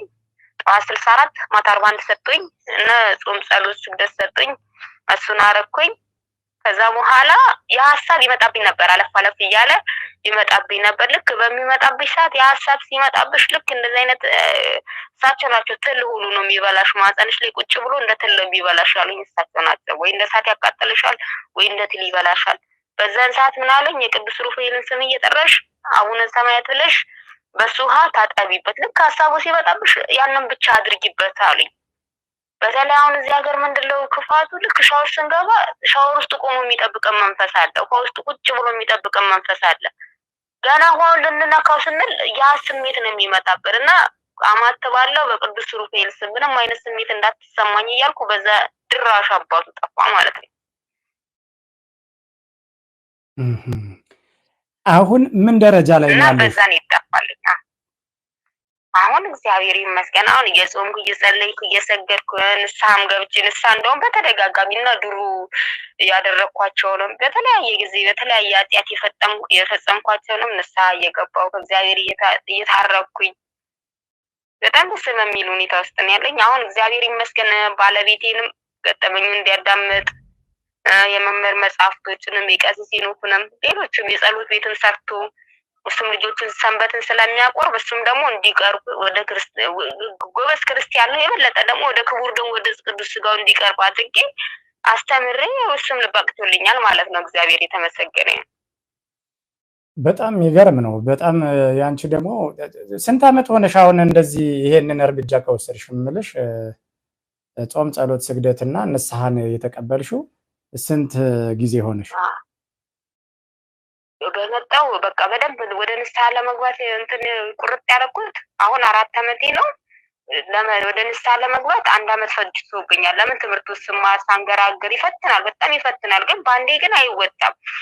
አሁን እህቶቻችን ወንድሞቻችን አንዴ ንስሐ እንኳን ቢገቡ ደግሞ ቢያስፈጽሙኝ እኔ እንዴት ንስሐ ገብቼ ደግሜ እንዴት ንስሐ ገባለሁ? ይፈትናል፣ በጣም ይፈትናል። ንስሐ ከገባን በኋላ በተለያየ ነገር ሁላ እየመጣ ይፈትነናል። ግን ተስፋ ለመቁረጥ ነው። ቢፈትነንም ቢጥለንም እግዚአብሔርም ያው የሚጠላው እናንተም እንደምታስተምሩ ወድቆ መቅረትን ነው። ማንም ፍጹም አይደለም። ብንወድቅም መነሳት ነው። በቃ ለጠላት ደስ እንዳይለው ማለት ነው። ተስፋ መቁረጥ እንደሌለብን በጣም ነው ቅስማችንን ስብርብር የሚያደርገው። በቃ ታጥበናል፣ ጸድተናል፣ ንጹህ ሆነናል ብለን ስንል በዛ ነገር ውስጥ ሊጥለን ይችላል። ግን በስግደት ነው የበለጠ ደግሞ ስግደት ያቃጥለዋል፣ ላባችን ያቃጥላል፣ እንገመዋለን። በቃ እሱ ልክ እኛ ግም እንደምንለው እሱም ወደኛ እንትን አይልም። ኃይሉ ምንድነው? ከጸሎቱ በላይ ስግደት ነው። ወይ የጸለይን ብንሰግድ ጠዋት ማታ ብንሰግድ ዝርም አይልም። በጣም ጥሩ። አንቺ ለጾም ለስግደት አሁን ቦታው ይመችሻል? እንደው ሰዓቱን ጠብቀሽ እንትን ለማለት የንስሐ አባትሽን ለማግኘት መቼም ሰው ይወድቃል ይነሳል። ንስሐ ደግሞ የአንድ ክርስቲያን ተስፋ አይቆርጥም የተባለው በወደቀ ቁጥር የሚያነሳው አምላክ ስላለ ነው በንስሐ። ስለዚህ አንቺ በሐሳብም በምን በገብሪም ባህልዮም የሚባለውን እንትን ስትይ ንስሐ አባትሽን የማግኘት ሰዓት ጊዜው አለሽ? ጊዜ ያው ታውቃለህ፣ ያው በሰው ሀገር ስንኖር ብዙዎች ያውቃሉ። ጊዜ ፕሮግራም ይዘን አይመችም። ጊዜው ግን እግዚአብሔር የማያውቀው ነገር የለም። ጸሎቱን እየሰራንም ቢሆን ያው ታውቀዋለህ። የሰው ሀገር ስትሆን እንዴት እንደምትሆን አታውቀውም። ጸሎቱንም እየሄድንም እየሰማንም አሁን የዕለቱን ዝክረ ቅዱሳን እየሄድንም እየሰራንም በቤት እየውለወለም ምግብ እየሰራንም እናዳምጠዋለን። ስግደቱን አንድ አፍታ ሽንት ቤት ገባ ብለን ልክ ሽንት ቤት ለምን ገባ አይባልም መቼም። ጾሙን ግን መብታችን ነው። ያው ክርስቲያን እንደሆነ አንገታችን ላይ ማተብ አለ። ጾሙን መብታችን ነው። የፈለግነውን መብላት ያው ጾሙን ባይሆን ሩዝ ነው የምንበላው። ሩዛችንን እንበላለን፣ እንቀቅላለን። ሌላ የተለየ ነገር እኮ የለም። ቤታችሁ መኝታችሁ ላይ ስግደት ለስግደት አይመችም? ብቻቸውን አይደለም ክፍል የሚሰጣቸው ለማደሪያ ክፍል አለ፣ ግን አንድ አደ ሁለት ነን። አሁን ለምሳሌ እኔ ያውራኛለች አንዷ መናፍቃን ናት። እኔ ረዥም ሰዓት ቆሜ ብጸልይ አስቸጋሪ ነው መቼም ታውቃለህ። ወይም እያደረገችብኝ ነው ነገር አለ፣ ብዙ ነገር አለ። ስለዚህ እኔ አሁን ሰዓቱን ባንጠብቅም በሚመችን ሰዓት ወይ አሊያም ደግሞ ሽንት ገብተህ ወጣ ብለህ እንኳን ደግሞ ዞር ብለህ ደግሞ ችግሩ ምን መሰለህ፣ በእያንዳንዱ ቦታ ላይ እንትን አለ፣ ካሜራ አለ በእያንዳንዱ ቦታ ላይ። ኮሽና ውስጥ አለ፣ ከኛ ከመኝታ ክፍላችን ውጪ ሁሉም ቦታ አለ። ወጣ ዞር ብዬ እንኳን እንትን ልበል አትልም። ክርስቲያን ከሆኑ ግን ሁለቱም አንድ አይነት ከሆኑ ችግር የለውም። ግን አሁን የተለያየ ሃይማኖት ሲሆኑ ይከብዳቸዋል። እነሱም አንተ እንዲህ ጥንክር ስትል ምን እያደረጉ መጠራጠር፣ የሀገር ልጅ እንኳን ይጠራጠራል። ምን እያደረግክብን? እኔ ለምን ስላጋጠመኝ ነው። ብዙ ጊዜ በዚህ ምን እንደምታደርጊ ምን አውቃለሁ ምናምን ትባላለህ።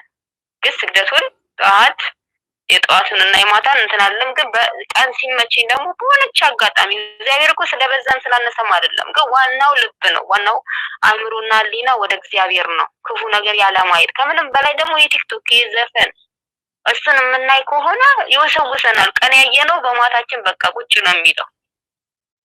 አዎ እንደው አንቺ መናፍቅ አልሽ እንጂ አብዛኛዎቹ ሲናገሩ ፊሊፒኖች አብረው ይኖራሉ ይባላል። እንኳን መናፍቅና ከሌላ ሀገር የመጣ ሃይማኖት የሌለው ቀርቶ ከአንቺ ጋር የሄደው ያጋንንት የተያዘና እነዚህ የርኩሳን መናፍስትን ባህሪ ያላወቀ ሰው ራሱ እኮ ስግደትን የሚያውቀው ብዙ ጊዜ የስቅለት ዕለት ስለሆነ የኛ ቄስ ደግሞ ያንቺስ ደግሞ የተለየ ነው እያለ የሰይጣኑ ተባባሪ የሆነና የማሸማቀቅ ባህሪ ያለው እንኳንና አጠገቡ ያለ እንትን ቀርቶ ማለት ነውና አንቺ የተለየ አወጣጥ ነው የወጣሽው። 4 ዓመት ማለት ለምን መሰለሽ ስንት ጊዜሽ ነው ብዬ የጠየቅኩሽ። አንዳንዶቹ ለምሳሌ አጫሽ የነበሩ ተመልሰው ወደዛ የመዝፈቅ ባህሪ ያለ አሁን ያልሽውን ነገሮችም የማድረግ አለ። ብዙ ሰዎች ይደውሉልኛል። ከደወሉልኝ 80% የሚሆነው ግለ ወሲብ ያላስቸገረው ሰው የለም። አንድ ሁለተኛ ደግሞ በዚህ ነገር ላይ እየተመለስኩ እየገባው ተቸገርኩ ምን ላርግ የሚል ነው። እና በእንደዚህ አይነት ጥያቄዎችን አጠራቅሜ ውይይትም መልስ የመስጠትም ፕሮግራም ነው እንደ እግዚአብሔር ፍቃድ የማስበው። በጣም የቀረሽ ሐሳብ አለ? ግን እንደዚህ ለሚያደርጉት እምላቸው በፍጹም ተስፋ ለመቁረጥ ነው። በፍጹም ደስ የሚለው ሴጣን ስንወርቅ ሳይሆን ደስ የሚለው በኃጢአት ስንሰናከል ሳይሆን ተስፋ ስንቆርጥ ነው። ተስፋ ስንቆርጥ በቃ ተስፋ የለኝም ከእንግዲህ ማን ሰው መሆነ እግዚአብሔር እኮ ነው ቸር ደግ አምላክ ነው። መቼም ወደን ፈቅደን አይደለም ይጠብቀናል። ሁሌም ብርቱ እንደሆነ አንቀርም። ዛሬ ወይ 105 ከሰገድኩ ወይ 104 ከሰገድኩ ነገ 3 ልሰግድ እችላለሁ። ግን በእምነት ከሆነ 3ም ለአብ ለወልድ ለመንፈስ ቅዱስ የሰገድኳት ኃይል አላት። ብዙ ጊዜ አንዴ ስንጀምር በኃይል መጀመር የለብንም። ከትንሹ ነው እያሳደግን ያችልና የመጀመሪያው ግን ተስፋ ለመቁረጥ ነው። በእግዚአብሔር ፍጹም መታመን ነው እና የቅዱሳንን እንደዚህ ገድላቸውን መስማት ያው ማንበብ እንኳን ብዙ ላይ ይመች ይችላል። መስማት አሁን የተተረፈ እንደናንተ የምታስተምሩ እነሱን ስንማር ለካ ብንወድቅም እንነሳለን። ቅዱሳን አብዛኞቻችሁ ከህይወታቸው የምንማረው እንደውም እግዚአብሔር የተለየ ጸጋ የሰጣቸው ከተመረጡት ይልቅ ከዓለም የተመለሱትን ነው። በቃ ለምን ያውቁታል። አሁን እኔ ቁስሉ ምን አይነት እንደሆነ ምን እንዴት ስለሆነ እኔ ዓለም ብቅት ብላኝ የነበርኩ ሰው ነኝ። እንደውም እኔ ይቅርታ አድርግልኝና ምን እመኛለሁ መሰለህ፣ መድኃኒዓለም ልጆቼ ቆራቢ ናቸው። እንደው ሰው ከሚገላቸው መድኃኒዓለም ጭርስ አድርጓቸው ወይ በመኪና አደጋ አይከፋኝም። በመኪና አደጋ እንደው አልቀው እነሱን ገነት ገብተው እኔም በሞለኮስኩ ገዳም በገባው ለእነሱ ብዬ ነው የምኖረው እላለሁ። በቃ ብዙ ጊዜ ያንን አስባለኝ። በቃ ልጆችን ከሞቱ እኔ አሁን ስለ ስጋቸው ሳይሆን ስለ ነፍሳቸው ነው። በእርግጥ ከአንድ እናት ይሄ ነገር ባይጠበቅም ማለት ነው በሆነ ነገር ወይ በሰማዕትነት ቢሞቱልኝ እኔ ራሴን እንትን እላለሁ። ለምን የሰለቸኝ ሰው ነኝ። ሁሉም ሰው ሰልችቶታል ዛሬ። ሁሉም ነገር አብለጭላጭ ሆኖ ምንም ደስ አይለው። በምንም ስሜት እርካታ አታገኝም። በፍጹም ስሜት የሆነበት ምንም ነገር ደስተኛ አይደለንም። በተለይ ከእንደዚህ አይነት ነገር የተመለስን ሰዎች በሀብቱም ደስተኛ አይደለንም። የፈለግነውን ነገር ብናገኝም በፍጹም ደስተኛ አይደለንም። ግን አሁን ከምንም በላይ እኔ ፍጹም ደስተኛ ነኝ። ስለዚህ በቀን ይመቻል አይመችም ብንጾምም ባንጾምም እግዚአብሔር የሚፈልገው የመጀመሪያው ልባችንን ነው። ነጻ ፈቃዳችንን ለእግዚአብሔር ከሰጠን እግዚአብሔር ለኛ መንገዱን ያመቻችልናል። አልጋ ባልጋ አይሆንም፣ እንዳሰብነው እንዳቀድነው አይሆንም። እግዚአብሔር ቤትም ይሁን ቤትም እግዚአብሔር መንገድ አለው። እግዚአብሔር ያድናል። ድንግል ማርያም ደግሞ ታማልደናለች፣ ታስታርቀናለች። ስንዝልባት እሷ ታበረታናለች። መብራንን የመሰለ እናት እያለን ቸሩ መድኃኒዓለምን የመሰለ አምላክና አባት እያለን ቅዱሳን መላእክት እያለን እኛ ተስፋ መቁረጥ የለብንም። አንድ የወደቀው ጸጋው የተገፈፈው ብቻ ኃይል ስላለው ግን ጸጋው ተገፏል። ምንም አታመጣም ማለት ነው። በህሊናችን ውስጥ ሲወቅሰን ለእኛ የሚያስብልንም መልሰን ለሱ ስናስብ እንትን ይላል። ሴጣንም እኮ ስራው ነው። ልክ እኛ ዛሬ ሰርተን ደክመን አካውንታችን ላይ ቤት ስንሰራ ደስ እንደሚለን ሁሉ ሴጣንም እኛን ሲያስተን አስቶንም በመዝገብ ላይ ሲመሰግን ደስ ይላል። እሱንም ምረፍ ማለት አንችልም። ለምን? እስኪ በህይወት እስካለን ድረስ ትግል ያለ ነው፣ ግድ ነው። እኛ የመጣ ነው ካምፕ ናት። ይቺ ምድራዊ ናት፣ ጊዜያዊ ናት። ነገ ከነገ ወዲያ ጠለናት የምንሄዳት ናት ይቻላል። ስለዚህ እኛ የመጣንበትን ዓላማ እንረሳለን። ሴጣን ግን ሴጣንነቱን አይረሳም፣ በፍጹም አይተውም፣ አይዘናጋም፣ ዓላማውን አይስትም። አንድና አንድ ነፍስ ነው እንጂ ከዚህ ከቁርበታችን ካፈሩ ምናምን። እኛ ግን ነፍሳችንን ረስተናታል። ብዙ ጊዜ የምንጠቀው በዛ ነው። ፍጹም ረስተናታል። ነፍሳችን ሕያው መሆናችንን ረስተናል። ከሞት በኋላ ህይወት፣ ከሞት በኋላ ሞት እንዳለ ረስተናል። ሴጣን ግን ሴጣንነቱን አይረሳም። ምንም በስጋም እንደዚህ ለሰዎች ቢያግዝ ቢራዳ ምንም ቢል ግን ነፍስን ይዞ ነው ስጋ ላይ የሚያተኩረው እና እኛም ከንቱ የሆነውን ነገር አላፊ ጠፊ የሆነውን ትተነው ስንተው ደግሞ በግድ እሱ ፈልጉን ይመጣል። አቶ ንብረቱ ሁሉ ነገር እኛ ስንተው በግድ ያኔ የሸሸን ሁሉ አሁን ተከትሎን ይመጣል። ይኸው በረከት ነው። እኔ ያላሰብኩትን ያልጠበቅኩትን ነገር ነው መብራለን ያደረገችልኝ እና ብቻ ቃል የለኝም። እግዚአብሔር ከፈቀደ ደግሞ የተደረገልኝን ነገር ወደፊት መሰክራለኝ እንደ እግዚአብሔር ፍቃድ። በጣም በጣም በጣም በጣም እናመሰግናለን። እግዚአብሔር ከበረከት ይቁጠርልሽ፣ መጨረሻሽን ያሳምረው፣ የልጆችሽ እናት ያድርግሽ እና ከሰው ሀገር ወጥተሽ ደግሞ ልጆችሽ ጋር የምትኖሪበትን እንደዚህ ለተጎዳ የምታስተምሪበት አንደበት ይፍጠርልሽ። በጣም እናመሰግናለን። እግዚአብሔር እስከ ህቅታ ድረስ ካንቺ አይለይሽ። አሜን። ሰላም ለሁላችንም። በጣም በጣም አመሰግናለሁ። እሺ ሰላማዊ ላይቭ ላይ ተከታታይ በተናገርሽው ነገር አንዳንድ እንትኖችን እንነጋገራለን። እሺ እሺ እሺ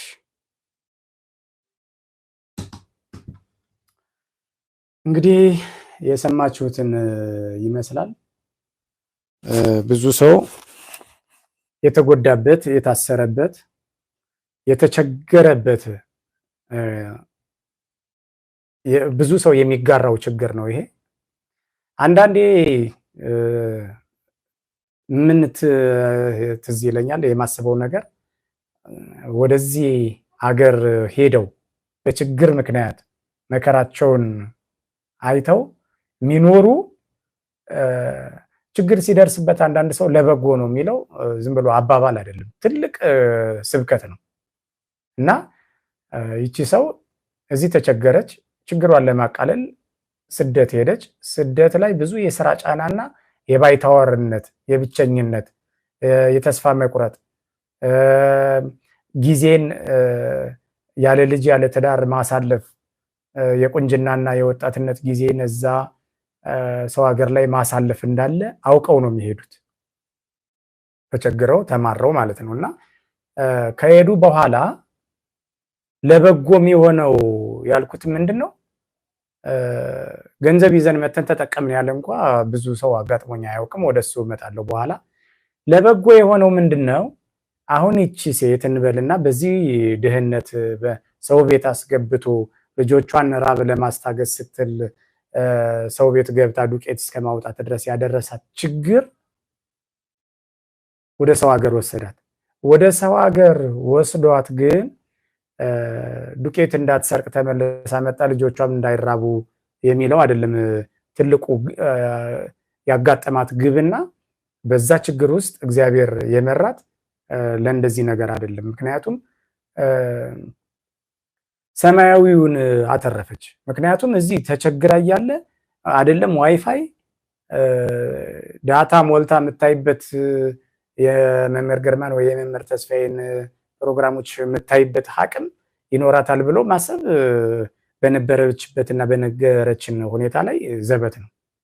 ስለዚህ መሄዷ ለበጎ ነው። እዛ ሀገር ላይ ዋይፋይ ችግር የለም። ሲከፈት እንደውም የከፈተችው ሰው ነግሯት እስኪ ይሄ ነው ምናምን ተብላ አይደለም፣ ስብከትም ፈልጋ አይደለም። አለፍ አለፍ እያደረኩ ሳይ እነዚህን አየሁ፣ የመምህር ግርማና የመምህር ተስፋዬን አየሁ። ያን ሳይ ደግሞ ወደዚህ ፈውስ መጣሁ።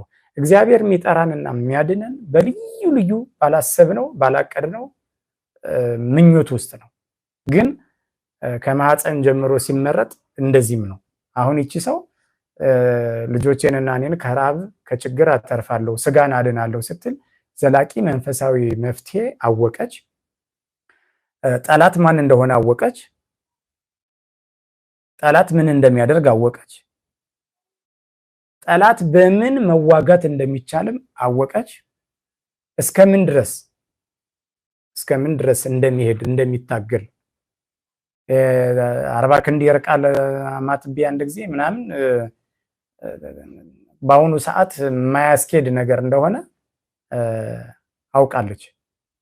ስለዚህ ትልቁ ዓላማ ምንድነው? አሁን እቺ ሴት ጾምኩኝ፣ ጸለይኩኝ፣ ሰገድኩኝ አጋንንት ወጥቶ ሄደልኝ ስትል አልሰማችሁም።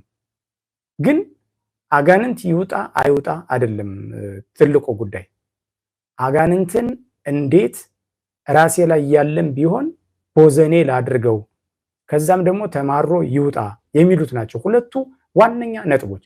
እነዚህን ያልተረዳ ሰው ጾምና ጸሎት እየሰገድኩ ነው፣ ንስሐ ገብቻለሁ፣ ሌላው ቀርቶ ቆርብ ያለው አጋንንት በቃ አሁን መውጣት አለበት ብሎ ማሰብ ትክክል አይደለም። ሲጀመር ቁርባንና ጾም፣ ጸሎት፣ ስግደት የዘወትር የነፍስ ምግብ ነው ብሎ ነው እንጂ ማሰብ የግድ አጋንንትን ለመገላገል ብሎ ይሄንን ማድረግ ጥሩ አይደለም። ግን በአንድ ድንጋይ 2 እና 3 ወፍ እንትን ማለት ነው። ይሄ ጾምና ጸሎትን፣ ስግደትን፣ አስራት ማውጣትን፣ መጠመቅን የመመርሆች የሚባሉት ማለት ነው እና እነዚህን ማድረግ ለሰማያዊ ርስት እያሰቡ እግረ መንገድም ደግሞ ይውጣ ይውጣ የራሱ ጉዳይ ነው። ግን እነዚህን በተደረገ ቁጥር ሁሉ ታዛቢ ሆኖ የሚቃጠል እንጂ የሚያቃጥል ሳይሆን እኛ ላይ ቢቀመጥ ምንም አሳሳቢ ጉዳይ አይደለም። ዋናው ጠላትነቱን ማወቅ፣ ጠላት ደግሞ ምን ያደርጋል፣ ከዛስ ምን አይነት እርምጃ ወስጄ ነው የምቋቋመው። ድሮ ራሱ ብቻ ነበር የሚጫወትብኝ፣ እኔ ደግሞ አሁን ተራይን እጫወትበታለሁ ብሎ በሙሉ በእግዚአብሔርና በራስ መተማመንን አደራጅቶ መቀጠል በዚች ሰው ላይ ይታያል። ደስተኛ ናት። ራሷ ላይ ያለ ኃይል እንዳለ ታውቃለች። ይህ ኃይል በእሷ ላይ ድርሻ ሳጥተዋለች። በሆነ ሰዓት ላይ ብን ብሎ ይሄዳል። ስለዚህ አሁን ካልወጣልኝ ብሎ እንትን ማለት እንዴ 400 500 600 ዓመት ዘር ሆኖ የመጣ ባለፈው ተናግሬያለሁ። ዘር ሆኖ የመጣን አካል እንደው እንደ አክታ ዝም ብሎ አንድ ጊዜ እንትን ብያስወጣዋለሁ ብሎ ማሰብ ትክክል አይደለም። እሱም እኮ ዓላማ ያለው፣ ሁለተኛ ደግሞ ከደጋጎቹ ከጻድቃን ሁሉ ወጣ ገባ እያለ ሳይወጣ የኖረ አካል ከዚህኛው ትውልድ ላይ ሳይንስንና የሚታይ የሚጨበጥን ነገር ከሚያመለክት ትውልድ ላይ ቶሎ ሂድና ልቀቀኝ ማለት ትክክል አይደለም። ስለዚህ አሁን ለምሳሌ 400 እና 500 አብሯቸው እየተዋለደ መጣ ሲባል እነዚህን ሁሉ ሲኦል ወስዷል ማለት እኮ አይደለም። በየዕለት ዕለት ኖሯቸው ሲያደናቅፋቸው ኖሯል። ያንን መደናቀፍ ደግሞ ትንሽ በልተው የሚያመሰግኑ፣ በእግራቸው ሄደው በባዶ እግራቸው እንትን ላይ ተኝተው መደብ ላይ ተኝተው የሚያመሰግኑ ስለሆነ ምስጋናን የሚጠላ እርኩስ መንፈስ እነሱን ሁሉ ሲኦል ወስዷል ማለት አይታሰብም። ግን አብሮ እየተወለደ ይመጣል።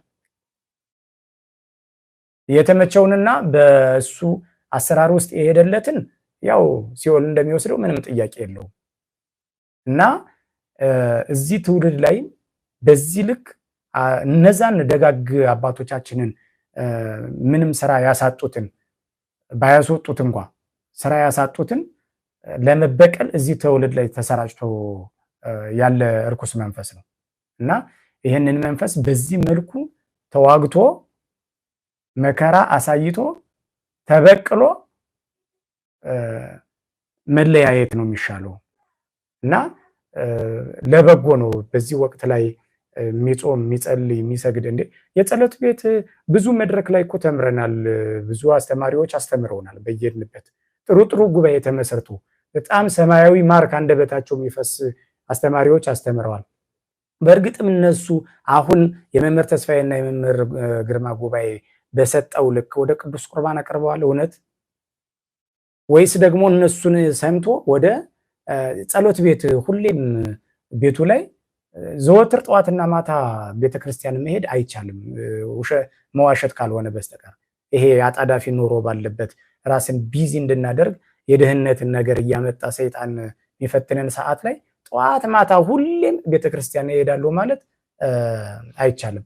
ቤት ላይ ግን የጸሎት ቤት ሰርቶ እግዚአብሔርን መጾምና መጸለይ መስገድ ጥሩ ነው። ይሄንንም እንድናደርግ ደግሞ ያገዙን የረዱን እነዚህ አይነት አባቶች ናቸው። ቀሲስ ሄኖክ፣ መምህር ግርማ፣ መምህር ተስፋዬ ውዱ እና ቅርቡ በጣም ጓደኛዬ ሌሎችም አባቶች ላይ ሆኖ እግዚአብሔር ትልቅ ስራን እየሰራ ነው እና የነዚህ ጉባኤዎች ልዩነት ይሄ ነው። ትምህርትን አንደኛ ሁለት ሰይፍ ያጋንንትን ሚስጥር ማወቅ፣ ሁለተኛ ወንጌልን መስበክ። በእነዚህ የተካኑ ሁለቱ አንድ ላይ ሲጣመር የተለየ ውበትና የተለየ ጸጋ ይሆናል ማለት ነው እና በጣም የሚገርም ታሪክ ነግራናለች። ፈጣሪያችን መድኃኒታችን ኢየሱስ ክርስቶስ እንዲሁ ሁሌም እየተገናኘን ሐሳባችን እየተለዋወጥን ለመቆየትና ብዙ ነፍሳት እንዲድኑ የኛንም የናንተንም አንደበት ምክንያት አድርጎ መልእክቱን ማሳለፍ ቀላል ነገር አይደለም። እግዚአብሔር የተመሰገነ ይሁንና እንደዚህ አይነት አስተማሪ እንትን ያላችሁ እንደዚሁ እየቀረባችሁ ማንነታችሁ ሳይገለጥ ሌሎቹ እንዲማሩ ሌባ እንኳን እኔን ያየህ ተቀጣ እያለ ይዞር ነበር በተያዘ ሰዓት። አንዳንድ ሰዎች በሬ የሰረቀ ካለ በሬ ቆዳውን አሸክመው እኔን ያየ ተቀጣ በል እያሉ ያዞራሉ እና በዚህ ትምህርት ውስጥ የሚድኑ ነፍሳት ስላሉ ይዛችሁት አትቀመጡ፣ ይማሩ፣ ጠላታቸውን ይወቁ። እንደዛ ማድረግ ነው ያለብን። በተረፈ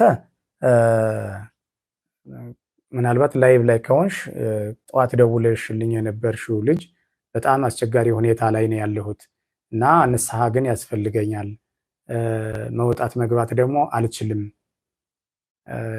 ብለሽኝ የንስሐ አባቴን አናግሬ በእንደዚህ አይነት ያለ ሁኔታ ላይ ያለ ሰው እንደታሰርክ ከነ ኃጢአትህ ሙት አይባልም በሚል ቅድም እንዳልኳችሁ ጥሩ አባት መንፈሳዊ ኮሌጅም የተማሩ ቅስና ብቻ ሳይሆን ማለት ነውና እኛ አባት ንስሐ ይሰጡሻል፣ በኋላ ደውይልኝና ቀጥታ ስልካቸውን ሰጥቼ አገናኝሻለሁ ማለት ነው። እግዚአብሔር አምላክ ቆይታችንን ባርኮ እዚህ አድርሶናል። የሚታገለው አካልም መሀል ላይ ያው አቋርጦብን ነበረ። ሰው ባለው ነውና እንግዲህ ሞባይሉ መሀል ላይ ያቋረጠብኝ ይመስለኛል። እግዚአብሔር ፍቃዱ ሆኖ በተደራጀ መልክ እንግዲህ ጊዜ ሰጥተን እንትናችን ሰፍቶ ልንገናኝ እንችላለን ብዬ አስባለሁ። መድኃኔዓለም ፍቃዱ ይሁን። አሁን ቀጥታ የምትመለከቱኝ ሰዎች ሁሉ ሼር አርጉት፣ ሰብስክራይብ አርጉት። ብዙ ተመልካች ቢኖርም ሰብስክራይቡ በጣም ትንሽ ነው እንትኑ። ሰብስክራይብ ሳታደርጉ ካያችሁ ደግሞ ሌላ ጊዜ የምለቀው ተከታታይ ስለሆነ አይደርሳችሁም ማለት ነውና ሼር እና ሰብስክራይብ አድርጉት ለማለት ፈልጌ ነው። በጣም በጣም ጊዜያችሁን ሰጣችሁ ያዳመጣችሁኝ ሁሉ መድኃኔዓለም ኢየሱስ ክርስቶስ ይባርካችሁ። የተነጋገርነውና የሰማነውን ትምህርት አድርገን እኛም እንድንድን ሁላችንም እንድንድን ያድርገን። ከዛ ውጪ የተለያዩ ርዕሶችን ይዤ እመጣለሁ። በቀረጻ በድምፅ አንዳንድ ጥራቶች ሊኖሩ እንደሚችሉ አውቃለሁ። እንግዲህ የተደራጀ ልምድና የተደራጀ ዕቃ እስከሚኖርና እንትን እስከምል ድረስ ባለው እንደዚህ ስንነጋገርና እግዚአብሔር በፈቀደ መጠን ሀሳብ ስንለዋወጥ እንቆያለን። ቸር ሰንብቱልኝ።